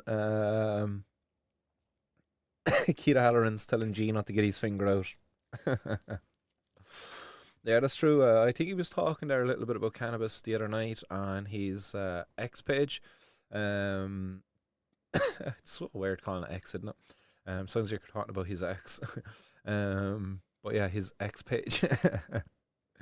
But I went back on to watch it afterwards, because I seen it was mentioned over on Crown, and I went back to watch it to kind of see what was being said there about cannabis, but unfortunately the video wasn't available. So after he finished his live stream, the broadcast was removed off air, offline. So yeah, that's unfortunate, because I was hoping that I could have got a couple of clips out of it, maybe highlight a bit of what he's saying there about cannabis, and maybe promote the people before profit a little bit on the show today on the 420 News. But no, sadly not to be the case.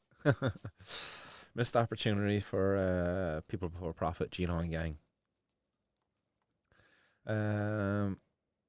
Blues Brothers, great movie. Great tunes as well. Oh, we're coming close there to the next 420. Oh, wait, 20 minutes. 20 minutes there, guys, to the next 420. Cape Verde. Oh, thanks for sharing, Rose. Warp Addict, what's happening? Says if cannabis is less harmful than tobacco and alcohol, then tobacco and alcohol will be classed as a narcotic. Yeah, well, the thing is, like, it certainly is less harmful than them, to be honest. Like, if you were to just look at them side by side for what they are, like, come on, if you were smoking cannabis or tobacco, surely, like, more harm is, like, it's not that cannabis is harmless, it's certainly less harmful, though. And then, like, if you were to look at a person who would consume cannabis daily versus a person consuming alcohol daily, I think the evidence there would quickly speak for itself. With the cannabis daily cannabis consumer coming out as being seen as, you know, the more preferable one. Warp Addict says they're doing a scientific testing to see. To see what?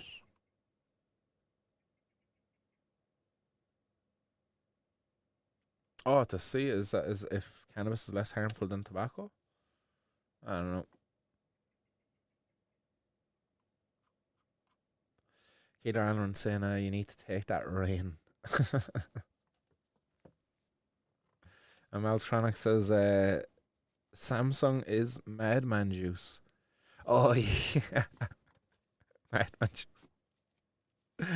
Yeah, to be fair. I just Song, wasn't it? Samsung, Song, wasn't it? Samsung, and it was whiskey, wasn't it? Let's just see if yeah. Sang Som. That's what it was. Sang Som.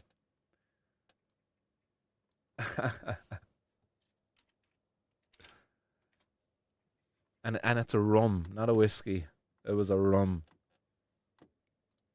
Anybody else out there have experience with this stuff?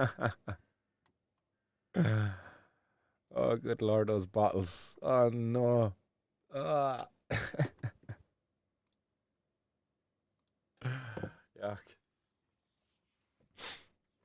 Yuck. I'm just glad I don't drink anymore. That's one thing I can say.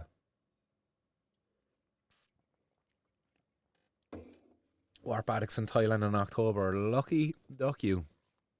I would absolutely love a trip over there. I'm hoping over the next couple of years maybe Elijah will take a liking to Thai boxing. Or maybe one of the older girls might get back into it, you know, Alexis there or Kelsey. Who knows? You know, an excuse then for a trip to Thailand. I'm just bringing the kids over there. Not that you really need an excuse, but I suppose when you have 4 kids and, you know, 2 of them are under the age of 3, you kind of do. But yeah, it would be great to get over there. Again, beautiful country and definitely a place I would happily, no problem at all, bring the entire family, to be fair. The people over there were amazing, really nice. Oh, super nice. And yeah, the experience was just exceptional. Even outside of the drinking.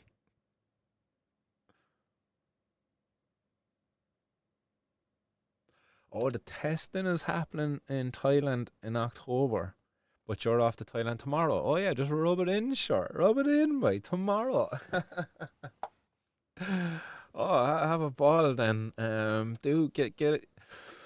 Download Telegram, join the Hotbox, and share with us some pictures of what you see over there. If you're not already maybe a member of the Hotbox, but Warp Addict, it's not a name familiar to me in the Telegram Hotbox, that is.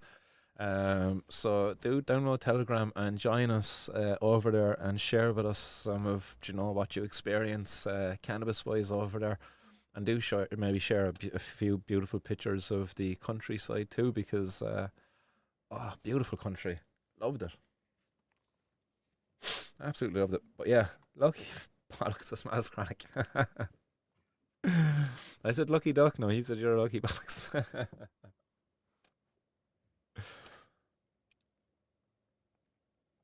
Dale Glon is I'm done. What's happening? Says, yes, it's lovely. All the men that are into drinking love it. Mad for the rum. Yeah, do you know the rum that I was really into was the that Malibu. Do you know that coconut rum? Oh, I used to be mad for that when when I used to drink.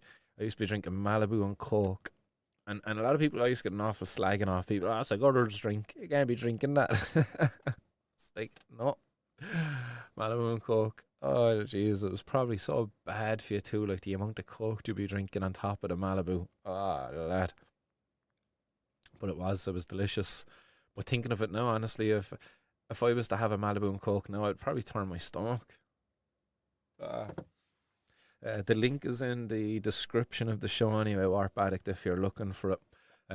So just click the link, you'll be able to join into the Telegram group. And yeah, we look forward to having you and to seeing what you see. Excellent.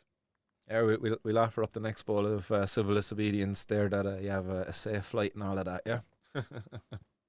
And an incredible time. So, this one's for you, Warp Baddock.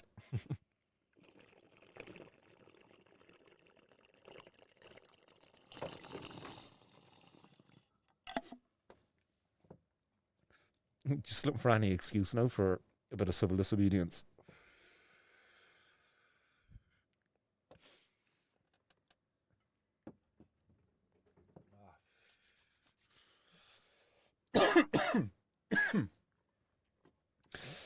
So, sorry, no. Wee. 13 minutes and counting.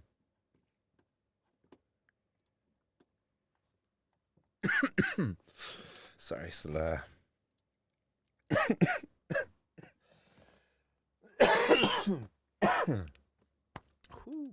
bit of a delayed one there after that. All good now, believe I'm back. JW High Power coming in there in the hot box. What is happening, Mr. High Power? This is what's happening, Martin Bro. Hope you're keeping well, dude. I'm doing all the better now that I see you in the hot box. How is yourself and all the family? Um, yeah, it's big hello there to your mom as well. Miriam, isn't it? Yeah, Miriam. Shit. Marion, I think it is, isn't it? Yeah, big shout out to Marion. Yeah, it was always a pleasure to see her popping into the hot box there when you were in lock up there that time. It was great to have her on there flying the flag for yourself.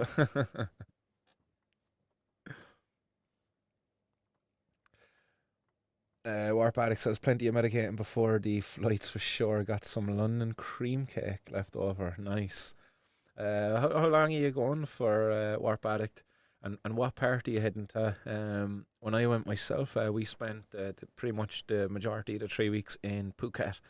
Flew into Bangkok. No, we flew London to Hong Kong. Hong Kong, Phuket. That's what it was.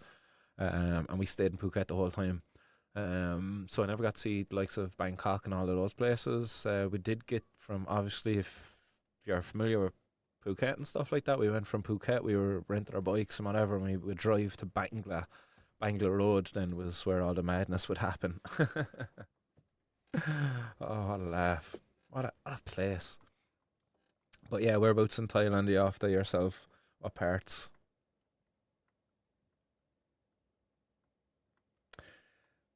Jimmy K asking, how do you get onto the hotbox from the phone onto Telegram app?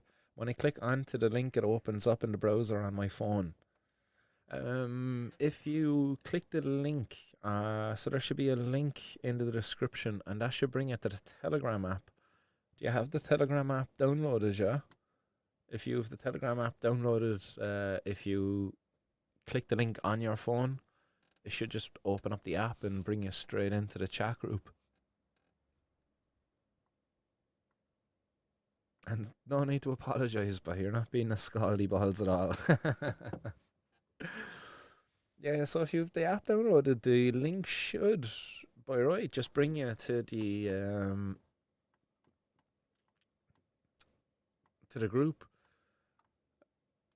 Did it do? If I just open up YouTube here now, I'll just pop this up on screen for y'all. Boom. So if I just open up this, go into my videos here.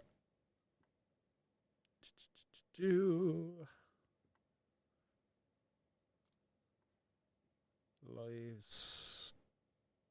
Just open up any one of these lives for the crack. Boom. Pause. The description. And there's the Hotbox link. So if I hit this link, that should open up Telegram for me. And there you go. Look, there it is. That's what opens up here for me when I click the link anyway. And this is on my web browser. This is not on my phone, obviously. But yeah, if you open up any of those YouTube live videos in the description, there should be a link there for Telegram. The link, just to highlight it there for you, is this one. T.me. So make sure that you're hitting the link that has T.me and not this one up here that says Streamlabs. Just in case you were hitting that one. T.me will bring you to this. And look, we've 120 members and 7 of them are online right now. That's cool. You can see that without actually going into the group and exposing all of our secrets.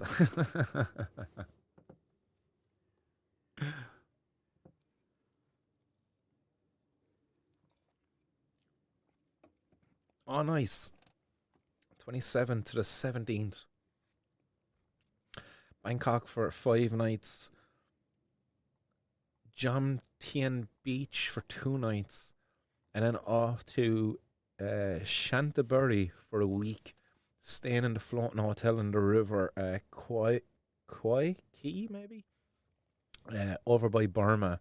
And no plans for week 3 yet. That's nice that you've kind of left that week open, I suppose, because while you're over there, you know, you might hear or see something that might like really interest you. So that's class. I hope you enjoy that anyway. I've heard mixed things about Bangkok. But yeah, it's definitely something to experience as well. But yeah, I've heard mixed things. Jomtien Beach though sounds like a lovely spot, and the floating hotel as well, man. That sounds incredibly intriguing. So yeah, class. Jim K, let me know if you have any luck there with that, or if you're still on. Wait, no, I got it there. It was bringing me to the browser, but then when I clicked the link in the browser, it brought me back to the app. Sound lad, not a bother at all, man. I'm glad it worked there for you. Happy days.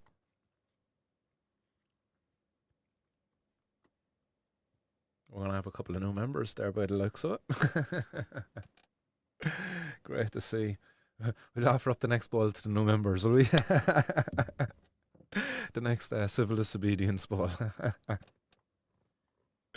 7 minutes there for the next 420 as well, so I'm sure we can hold off for another 7 minutes, yeah? 7 minutes of counting. Leave that up there.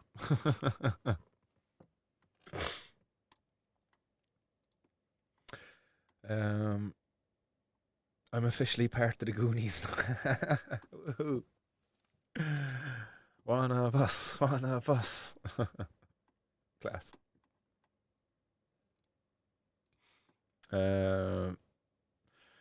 Nice to see that there. JW High Power says, just getting out of the hospital after visiting the father. All is well, thankfully, bro. And you're right, Marion. I tell you, we're asking for a nice one. Hope all the family well, man. Yeah, nice one, man. No complaints there. Everybody's good. Um, uh, and yeah, good, glad to hear that you're up visiting your dad. Anyway, I hope he's doing good as well. I thought when I read that first, I thought you were just after getting your dad out of the hospital. But yeah, you were just up there visiting. Sorry, I misread that there at first. The Float House River Kwai Resort.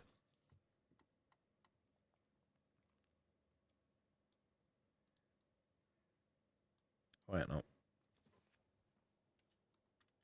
Boom, boom. Just for the crack. Guess a lot.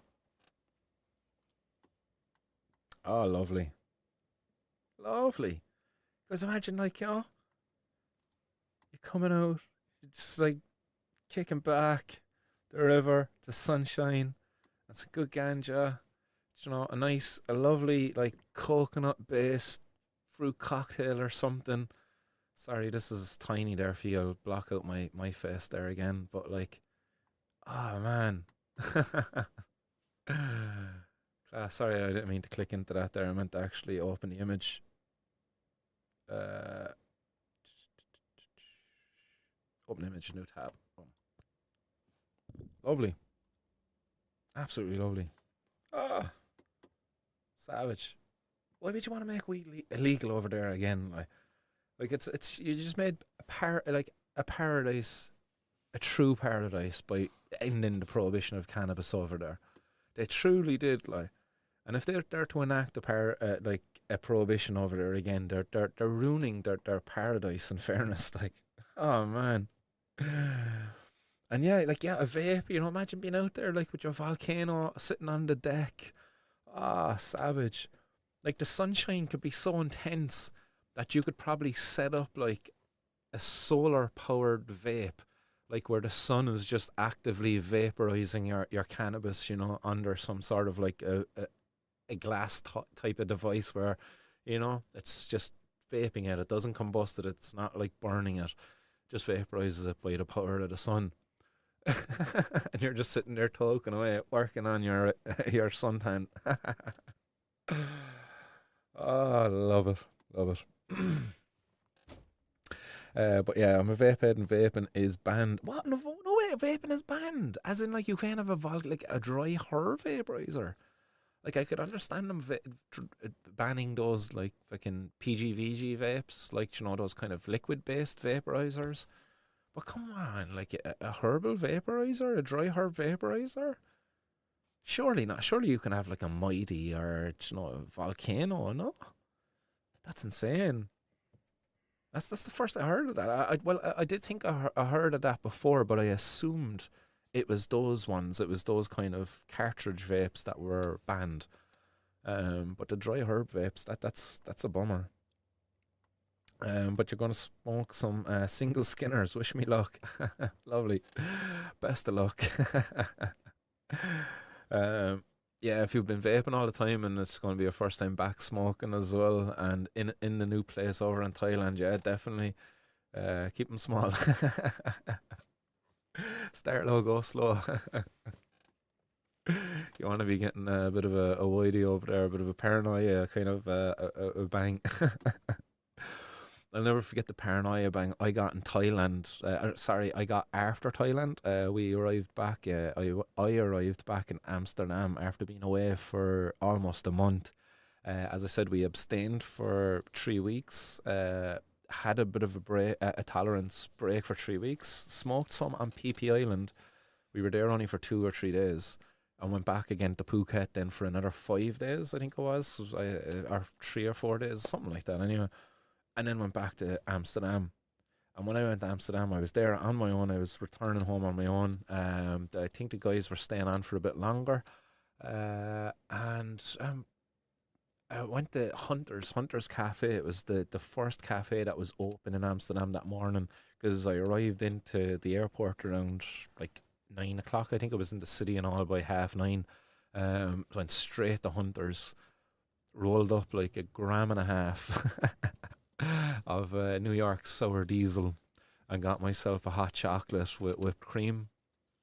Sat there, smoked it, was drinking the hot chocolate, was watching this fish tank on the TV screen. Oh Lord, I got so high. It was It was funny. Like, it was a funny experience. Like, but I can remember I went into the bathroom, and it's in there. It hit me. It really hit me. Like, I was like, shit. They all know I'm really high out there. Like, they're all laughing at me. No one was even laughing. Like, but I could almost like think I could hear them. Like, but I couldn't hear them, and I knew I couldn't hear them either. Like, but it was just getting really intense. It was so funny. I got really worked up about it, and I just kind of walked out of the bathroom and just walked straight out the door of the cafe after smoking a gram and a half, drank my hot chocolate and stuff, and proceeded then to just have about another 2 hours. I walked around the street.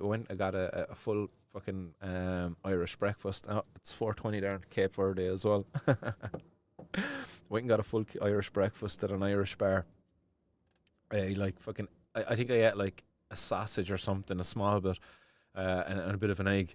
And next, man, I started pulling like a white. I started getting a whitey. You had to get sick, so I just picked up my stuff, went into the bathroom, and started vomiting.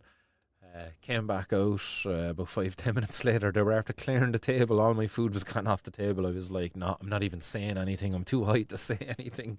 And just walked out. I had paid for it and all, like like you paid for it before you get it. So I just walked out the door again, didn't even say anything. Uh, I went to McDonald's then not long after that, and it was there. I think I got like a donut. It was at McDonald's. I got a donut, and it was that really just allowed me to ground myself again.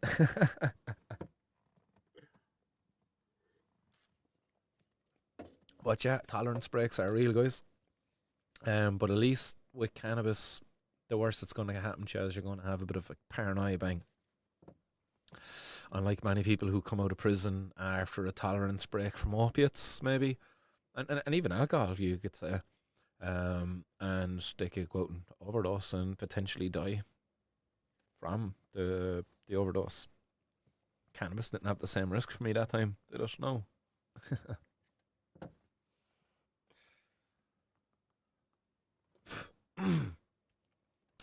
uh, Warp Addict saying here, love Amsterdam. Prices have gone mad over there now with the hotels. 300 a night for Ibis Hotel. No way, what? 300 a night? That's insane. That's insane. I can remember when I was going to Amsterdam, I went in the space of 2 years. I think we went at least 10 times. And excuse me, what we used to do is we used to go on to an apartment rental company. This was before Airbnb actually even existed. You were able to rent entire apartments for short rentals. And I would find like a short rental apartment. It might be a 2 bedroom apartment for 4 people. It's like, man, six or eight of us used to go over there. The lads used to be sleeping on the couch and stuff like that. The apartment would be maybe 200-300 for the 3 nights. Sure, there's eight of us there, like savage, happy days. Didn't cost us much. And then you didn't have to be dealing with the hotels. I actually have never stayed in a hotel in Amsterdam. I once stayed in a hostel with the lads, and we were only there for one night. That's the only reason we stayed there. We had an early flight the next morning, whatever it was, or the next night it was, I think. So we just got the hostel, I think. But that wasn't within that 2 year period. That was another time after that. Been to Amsterdam, I think now 15 times. Yeah, it's a lovely city. In fairness, if you're into like big cities and stuff like that, it has really cool architecture. Like there's not much, like there is nice parks there if you want to go and see some trees and shit like that. But like in terms of like things to look at, it's just buildings. So if you're into architecture, if you're into buildings, it's cool. It's a cool city, man. It's got cool architecture. Even inside it, it's just fascinating how steep their stairs are. Because everything's like so claustrophobic as well. It's like so compressed. They really squeeze things in. So one of my criticisms of Amsterdam actually is that, like, you can't really, like, you go into a cafe, like, they're so coffer space over there. It's like they want you out as soon as you come in almost. It's like, buy your weed, buy your coffee, quick drink now, or else get more coffee and drink that and get out. Because they want more customers to come in. And yeah, I didn't find them to be very welcoming as well in certain places. I don't know, I just found the hospitality wasn't all there. And you could maybe excuse it somewhat, like, because they're just dealing with such a flow of tourists, like, all the time over there. Maybe it's kind of, you lose your patience a little bit. But yeah, that was definitely another criticism I have, is they weren't very hospitable in these cafes and shit. But yeah, But they weren't rude. I definitely didn't meet any very rude people. I just found like you definitely felt a bit rushed out of some places, not all. It's not all.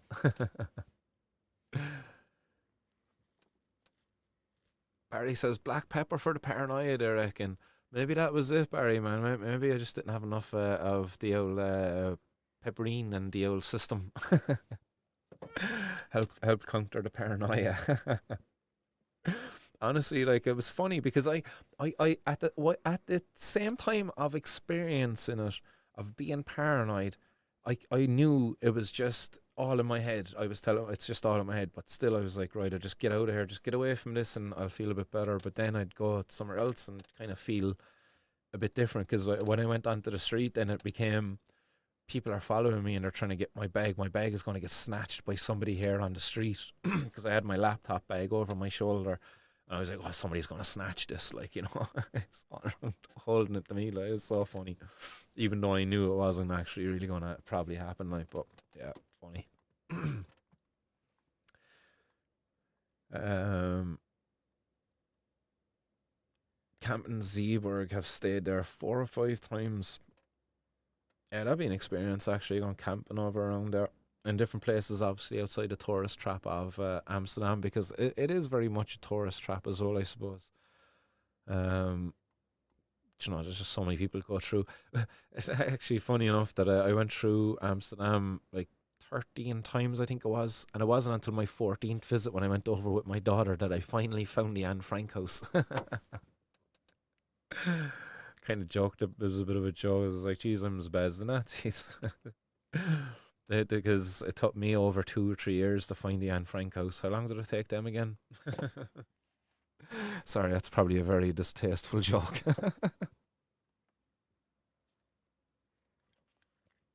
But anyhow, and it was crazy thing to visit to the Anne Frank house. Yeah, it's obviously you know the story. But yeah, mad. Miles Chronic says, I used to live on a houseboat on Prinsengracht. Great days. Yeah, actually, funny enough, I kind of would think I know where that street is. At least that sounds familiar to me. I think I stayed on an apartment on that street.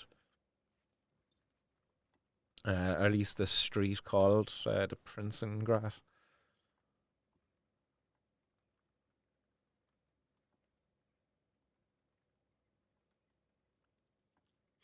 But yeah, yes, can't do Amsterdam unless I get a deal on a hotel, says Miles Chronic. There goes on number 15 is impressive. Nice, man. Yeah, my first time I went there, I can remember it was my last day. I was sitting in a cafe and I booked my next trip. I hadn't even left yet, and I sat there and I was like, right, get on. Found the cheap flights.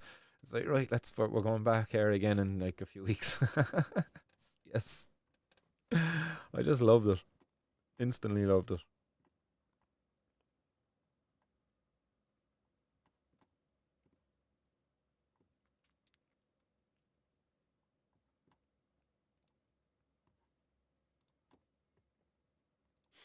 Jim K says, first time in Amsterdam, I was in Tweed Kamer.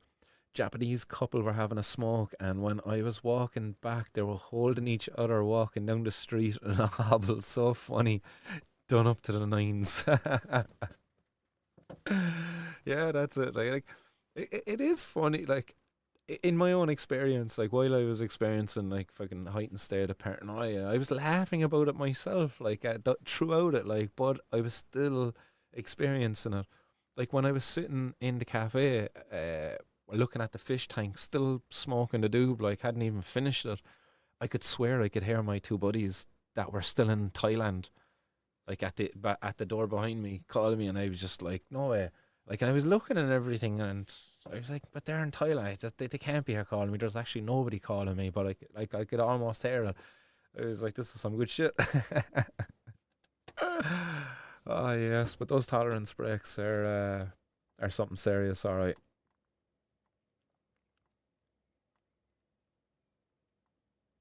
Yeah, we seen some funny situations over there as well, with other people.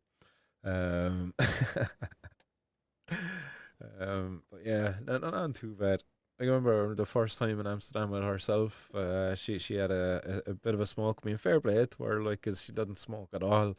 And we were sitting down in the cafe. We had to wait another like 3 or 4 hours until we got the keys to the apartment. We couldn't get the keys until like 2 o'clock. This was like 10 or 11 in the morning.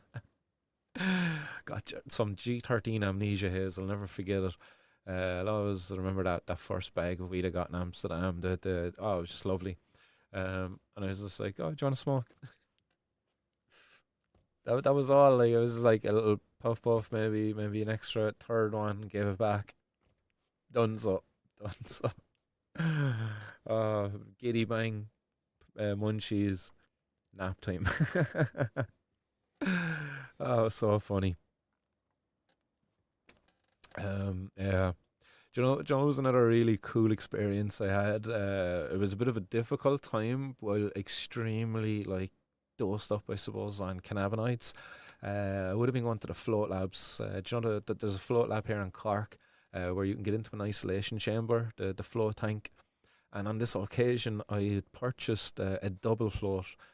So I was able to stay for 2 hours back to back. I didn't have to get out. I was just stayed in the tank for the 2 hours.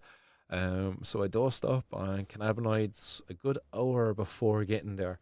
I cycled out there, just to help with the metabolism as well, through the system, of the cannabinoids. Got into the flow tank for the 2 hours, and I swear, there was a couple of occasions and everything in there. I was like borderline hallucinating and stuff. Like I could like feel myself. I lost my orientation and things. Like I would like flip myself over. Like I would. I was so mad. If you've ever done a flow tank, even an hour is enough. Like there's been other times I've went out there, not even as dosed up, and kind of lost my orientation in there. But on this occasion, I went that extra mile with the dosage, and yeah, it was an experience to say the least. Highly recommend it. Float the isolation chamber, and edibles. Great experience.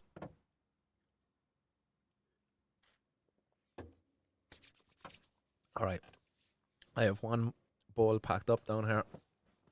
Get in any comments you want there, anything you want to say to the hot box guys. We'll give like 5 more minutes, and I will definitely start signing off then. As I'm just looking at the time, I'm aware herself wants to go up and see her mum, so I don't want to be going in too late, because she's waiting on me. So do get those comments or anything that you want to say in there to the hot box, and we'll read that out. Going to blaze up this bowl of civil disobedience first. Next bowl, let's dedicate the next bowl to those candidates running out there who are campaigning to see an end to cannabis prohibition. One of those being myself. If anybody out there is aware of a candidate in their area who is actively, and I mean actively now, campaigning, actively doing something, to end the prohibition of cannabis, then do make me aware of that candidate in your area, so I can help promote that candidate, on the platform, because many people have said, they would love to vote for me, but they're not in my area. So I am aware there is other people out there who would like to be able to vote for a candidate who is an active supporter of ending cannabis prohibition. So if you're aware of others out there, who would be active supporters of ending cannabis prohibition, then do let me know. Not somebody who just says, "Oh yeah, I support the end of it," but somebody who's actually done something.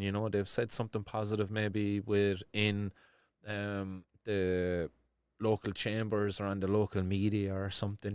They put their name, they put a signature there towards any of these letters or something like that, supporting the end of prohibition. They actively voice support maybe for Gino Kenny's bill, or any other bills that were there in the past for ending cannabis prohibition, or widening access for medical cannabis patients. Do let me know, guys, because I would like to help promote those candidates, because in my opinion anyway, they deserve a bit of support if they've been supporting the cannabis community. Um, So yeah, this next ball goes out to all those candidates, including myself. I'm actually gonna. I must reach out to the other candidates here.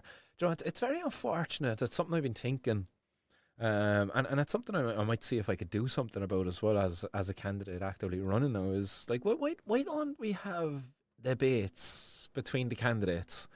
Like in Cork City Northeast, let's say for example, we've more than enough community centres around here. Why is there not more debates being organised in some of these community centres where candidates like get brought in and the local community can come and question them on issues that have been affecting the local community there.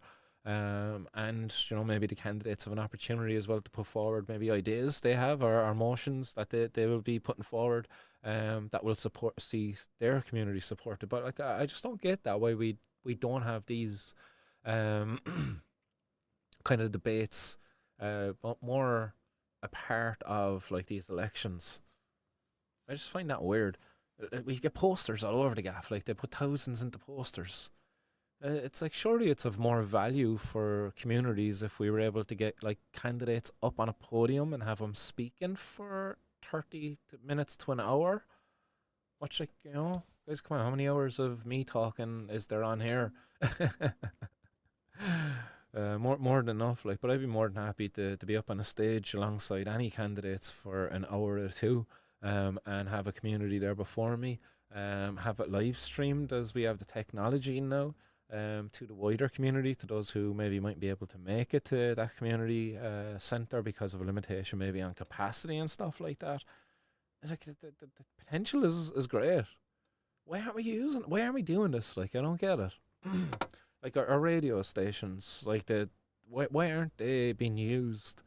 Like Red FM, 96 FM, you have like 103 FM, and what are the ones there in Cork? Yeah, I have a couple there in Cork anyway, that are Cork specific. Like, why aren't these being used as places where candidates can be platformed to debate each other, to take questions from the general public? I just don't get that.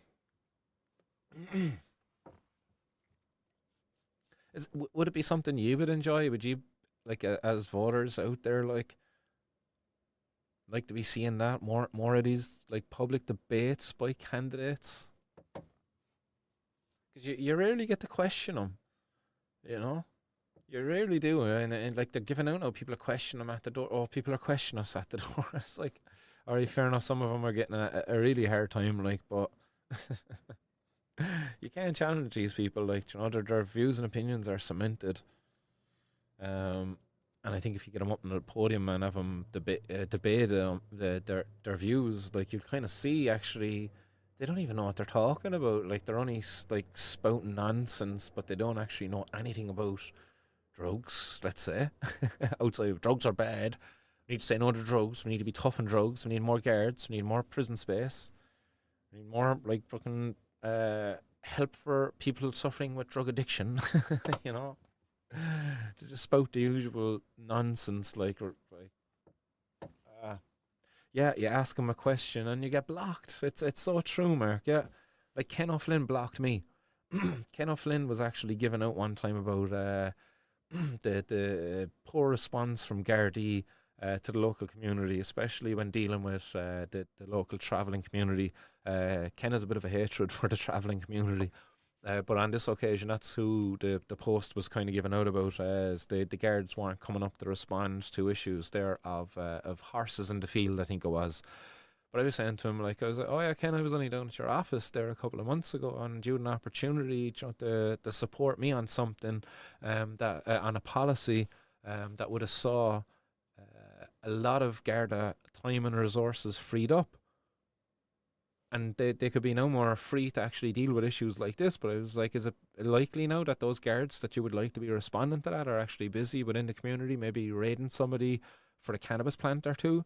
Or maybe they're stopping some poor young fella, much like they did to myself back in the day, because I was walking down the road and I fitted the description of somebody who might have been carrying a bit of cannabis, because I was wearing a fucking hoodie, and I was walking in a certain area.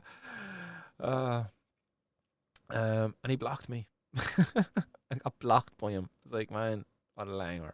What a fucking langer. In the truest sense of the word, like a proper langer. But anyhow, here's the next bowl. I said I'd only stay on for 5 minutes, but we're 7 minutes later, still waffling away. Apology. I'll get your comments there in a sec, guys. Let's blaze this one though. Civil disobedience protest, not promoting the consumption of drugs at all here on this show.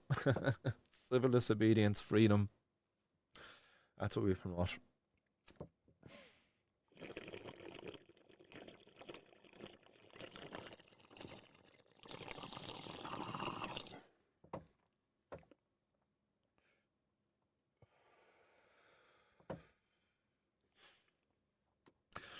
40 minutes to the next 420. Norahona, South Georgia, South Sandwich Islands, Miquelon, Nook, and Greenland. Shout out to anybody out in those places campaigning for ending cannabis prohibition. Ye legends, ye. May you have a good 420. To everybody in the hot box, ye absolute legends. Nice one for all your comments and contributions. Miles Chronic saying here that I did a float in Dublin, but it's like a piss. An hour stoned to the gills floating in piss. Oh no, man. Oh, I'm so sorry to hear that. Fight. No to self. Don't go floating in Dublin. Come on down here to Cork by the real capital. Our float tanks smell gorgeous. Oh man, I feel for you. No, seriously, the float tanks down here. I know your man who owns this one, this particular one, and top guy, and I've no doubt that he's cleaning them regularly. Certainly didn't smell like piss. Had a lovely smell actually inside of them. Um, excuse me, what? Did not smell like piss. Oh, thank God. Big Lawn is Annam done. Peace, love, and happiness. Yes, yes, yes. Here. And Warp Addict here, well deserved. Nice one. Keita Halloran says, no one around. Donuts. Mark Anthony, yeah, great show, Martin. Martin vote number one as well. So with the Barra during the week, they don't really want to debate because they'd have to face their BS. 100%. 100%, yeah, that's true. Graham was talking there about the chair of the committee that's put together there that's going to be looking at the recommendations now of the Citizens Assembly on drugs, on our drug policy. And that chair was supposed to be at a debate that was happening with European candidates, potential MEPs in Tipperary the other day. Graham was there as one of the potential MEPs, and your man didn't show up. For whatever reason, he didn't show up, you know. Is it potentially is it likely that he got wind that hey, there's Graham de Barra there and this guy knows what he's talking about when it comes to drugs policy, and you're now the chair of the drugs thing, and you're going to be made look like an absolute tool if this guy is even a minute of time questioning you. I could be wrong. I could be wrong. I can't remember what your man's name is. Michael something, I think, or other. Who didn't show up, but yeah, I can't help but imagine that that's potentially a reason. Like they got wind that like, hey, this lad Graham de Barrett there, like he knows what he's talking about when it comes to drugs and drugs policy, and you got to be wide. He's going to show you up. Couldn't help, you know. Barry will be gone in a second, man. You know, those typical long Irish goodbyes. But if you want to go down to Marina Bay, go and fig off and walk the dogs, you langer. But nice one, Barry, for the comments. Nice one for the support too, Barry. We will be out doing a bit of canvassing. Maybe one of the evenings we could do a bit of canvassing with the dogs. We meet up and bring the dogs for a walk and meet the other dog owners down around the place and do a bit of canvassing with the dog owner and the dog owners in the north side. Tell them all about the dogs against prohibition. Drug what was it? Yeah, dogs against prohibition, isn't it? Yeah. Hashtag free drug dog Bailey.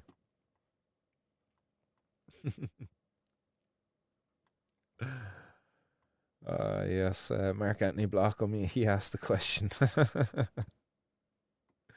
That's going to be the difference to me if I get elected. I'll be shocked. There's a high chance, like, hey, pardon the pun, that I could get elected in this. But like, if guys, I was only thinking of it earlier. If I only just got like half of those in the north side who could vote, that consume cannabis, to vote for me as their number one, I could get in count one. I could get on the first count.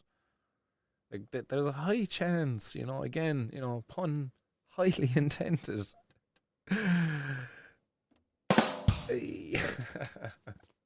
Sorry. But yeah, there is a very high chance that I could get in just off the back of those votes on the north side. Um, the last election saw only 40% of voters, just over 40% of voters in the north side show up for the last local election.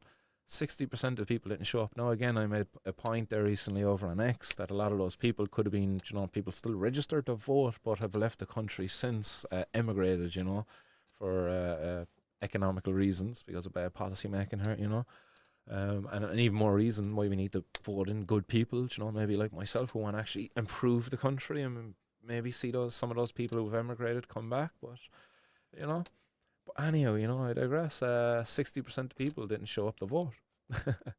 Only 40% showed up to vote.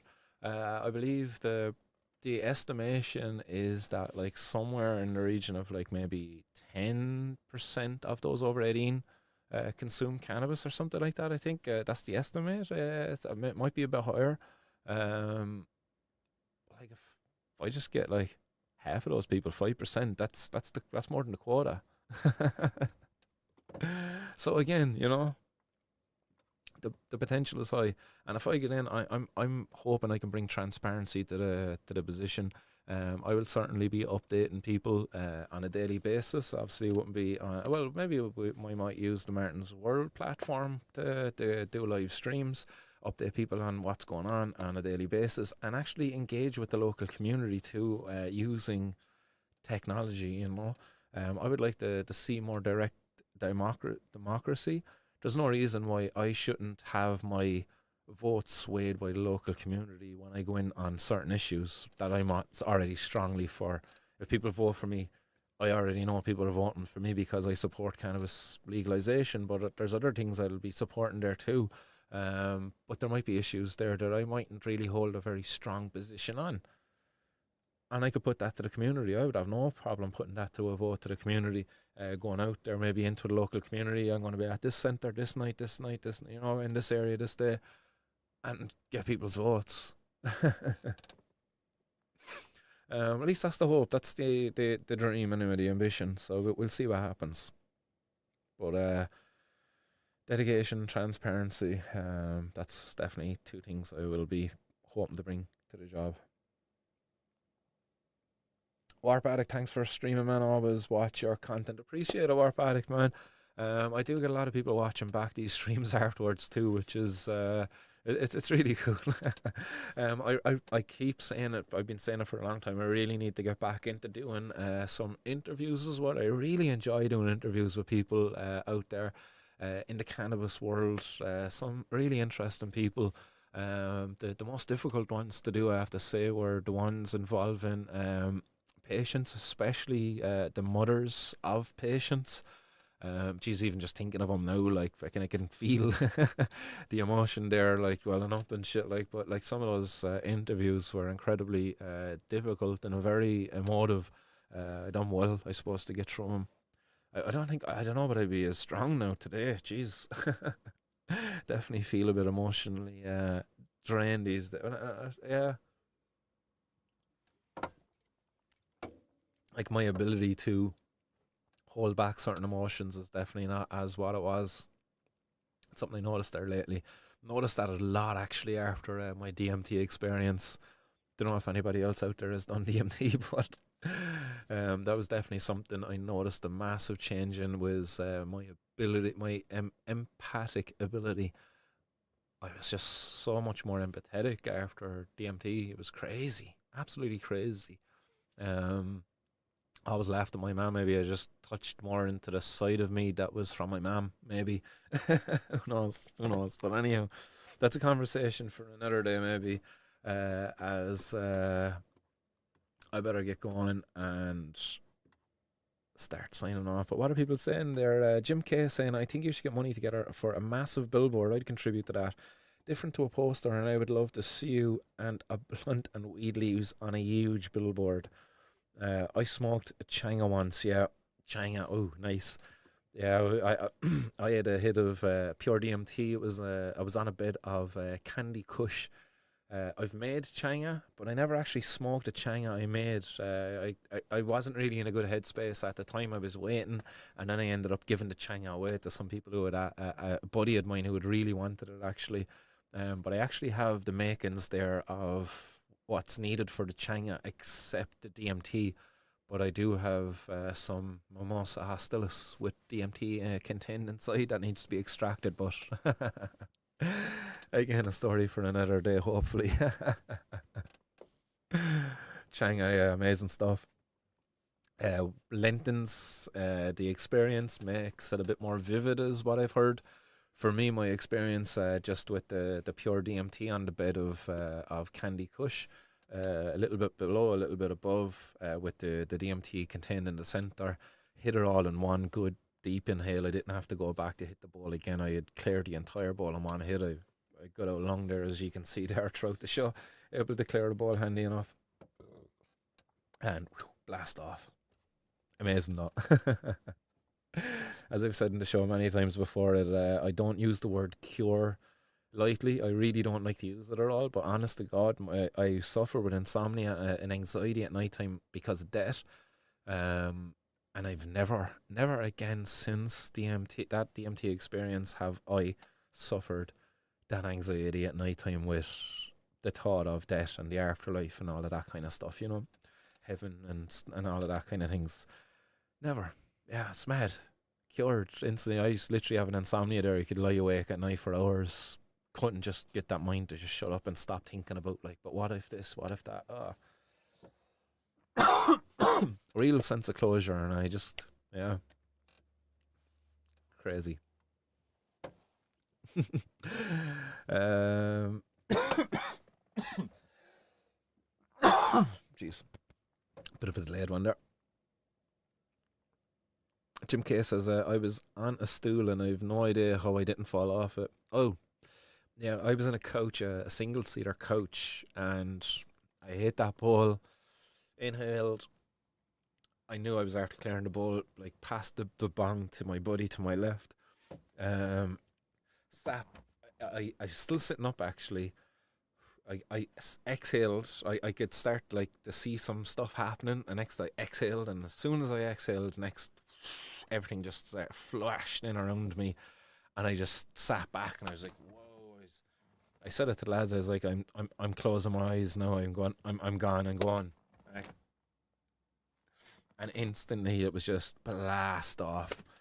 No, well, it wasn't instantly. Sorry, apologies. For a second before the blast off, as I had my eyes closed, I was sitting there in the chair with my eyes closed. I could see the outline of my two buddies who were sitting there, but it wasn't like, it was a very energetic visualization, like, if you get me, like they looked like energies, like, I could see their outlines exactly as they looked.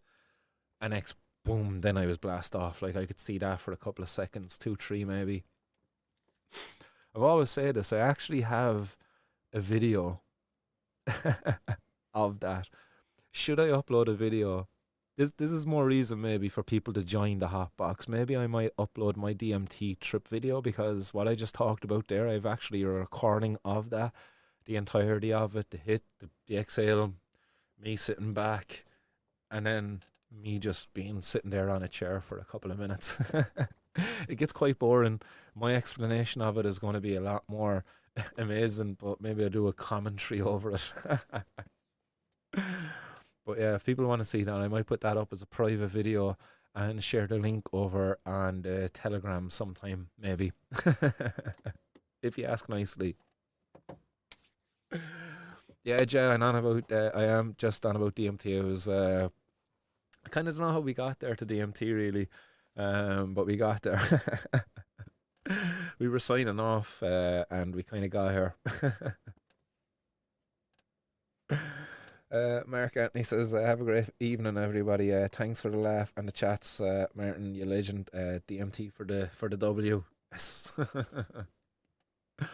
I was 13 days awake. Had to go to the nut house. Oh shit, man. Sorry about that. Sorry there about that, man.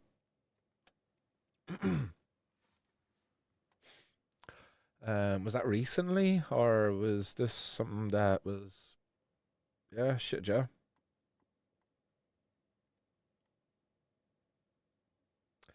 Jim K says, "What? Sure, it only lasts 15 minutes."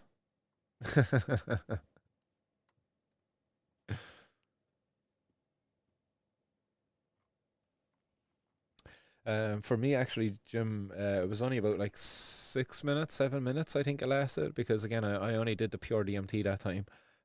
So with the Chang, as I was saying earlier, it kind of prolongs the experience, makes it a bit less intense too, I believe, as mine was like it was intense, like, um, and I think it makes it a bit more vivid as well, from what I heard. And again, depending on which sacred herbs then you use, you can kind of influence some of the experiences. Again, oh man, where the DMT and Nexus. That's a great spot for anybody who is interested in learning more about DMT and China. The DMT Nexus is a really cool place. It's got really cool recipes up there as well for China that are really worth checking out. And the thing I love most about up there, to be fair, is a lot of people's like experience or their reports and all that. Yeah. I done about a good year's worth of research on DMT before I actually bit like committed and went and made it and had the experience. Don't regret it either. Jim K says, "I didn't have the green with it either. Heavy on the chest by itself, just so you know the Changa. To be honest, yeah, I've heard that as well. The herbs, again, like cannabis, it burns kind of nicely. I heard those herbs they burn kind of a bit more hotter, a bit more harsher of a smoke. Um, and I think that's why the first time I done the DMT as well is why I kind of had a bit of a better experience. That Candy Kush like was exquisite, absolutely exquisite. The taste of it, and as you know, like DMT itself, the smell of it. If you well, as I don't know if you, yeah, you might get the smell too off of the Changa, depending on what herbs you might have used with it. But it smells absolutely atrocious. It really does because I smelled people smoking just pure DMT too in like a little vape type of crack pipe, and it smells atrocious, like fucking burnt plastic or something horrible. But with the Candy Kush that time, it was yeah, it was tolerable. I wasn't choking anyway. Martin for number one again says, "Keep you're a legend, keep." Bye. Right, guys, I am going to absolutely love you and leave you this time because I do believe that was like a half an hour ago. I said I'd stay with you for 5 more minutes, but it's been an absolute blast, guys. Enjoy the rest of your Sunday evening. Hopefully, all of you have a good week, and yeah, stay blazed out there, guys. Keep it lit. Much love. Peace. Bye. Peace out, Cub Scout. Yeah. Bye.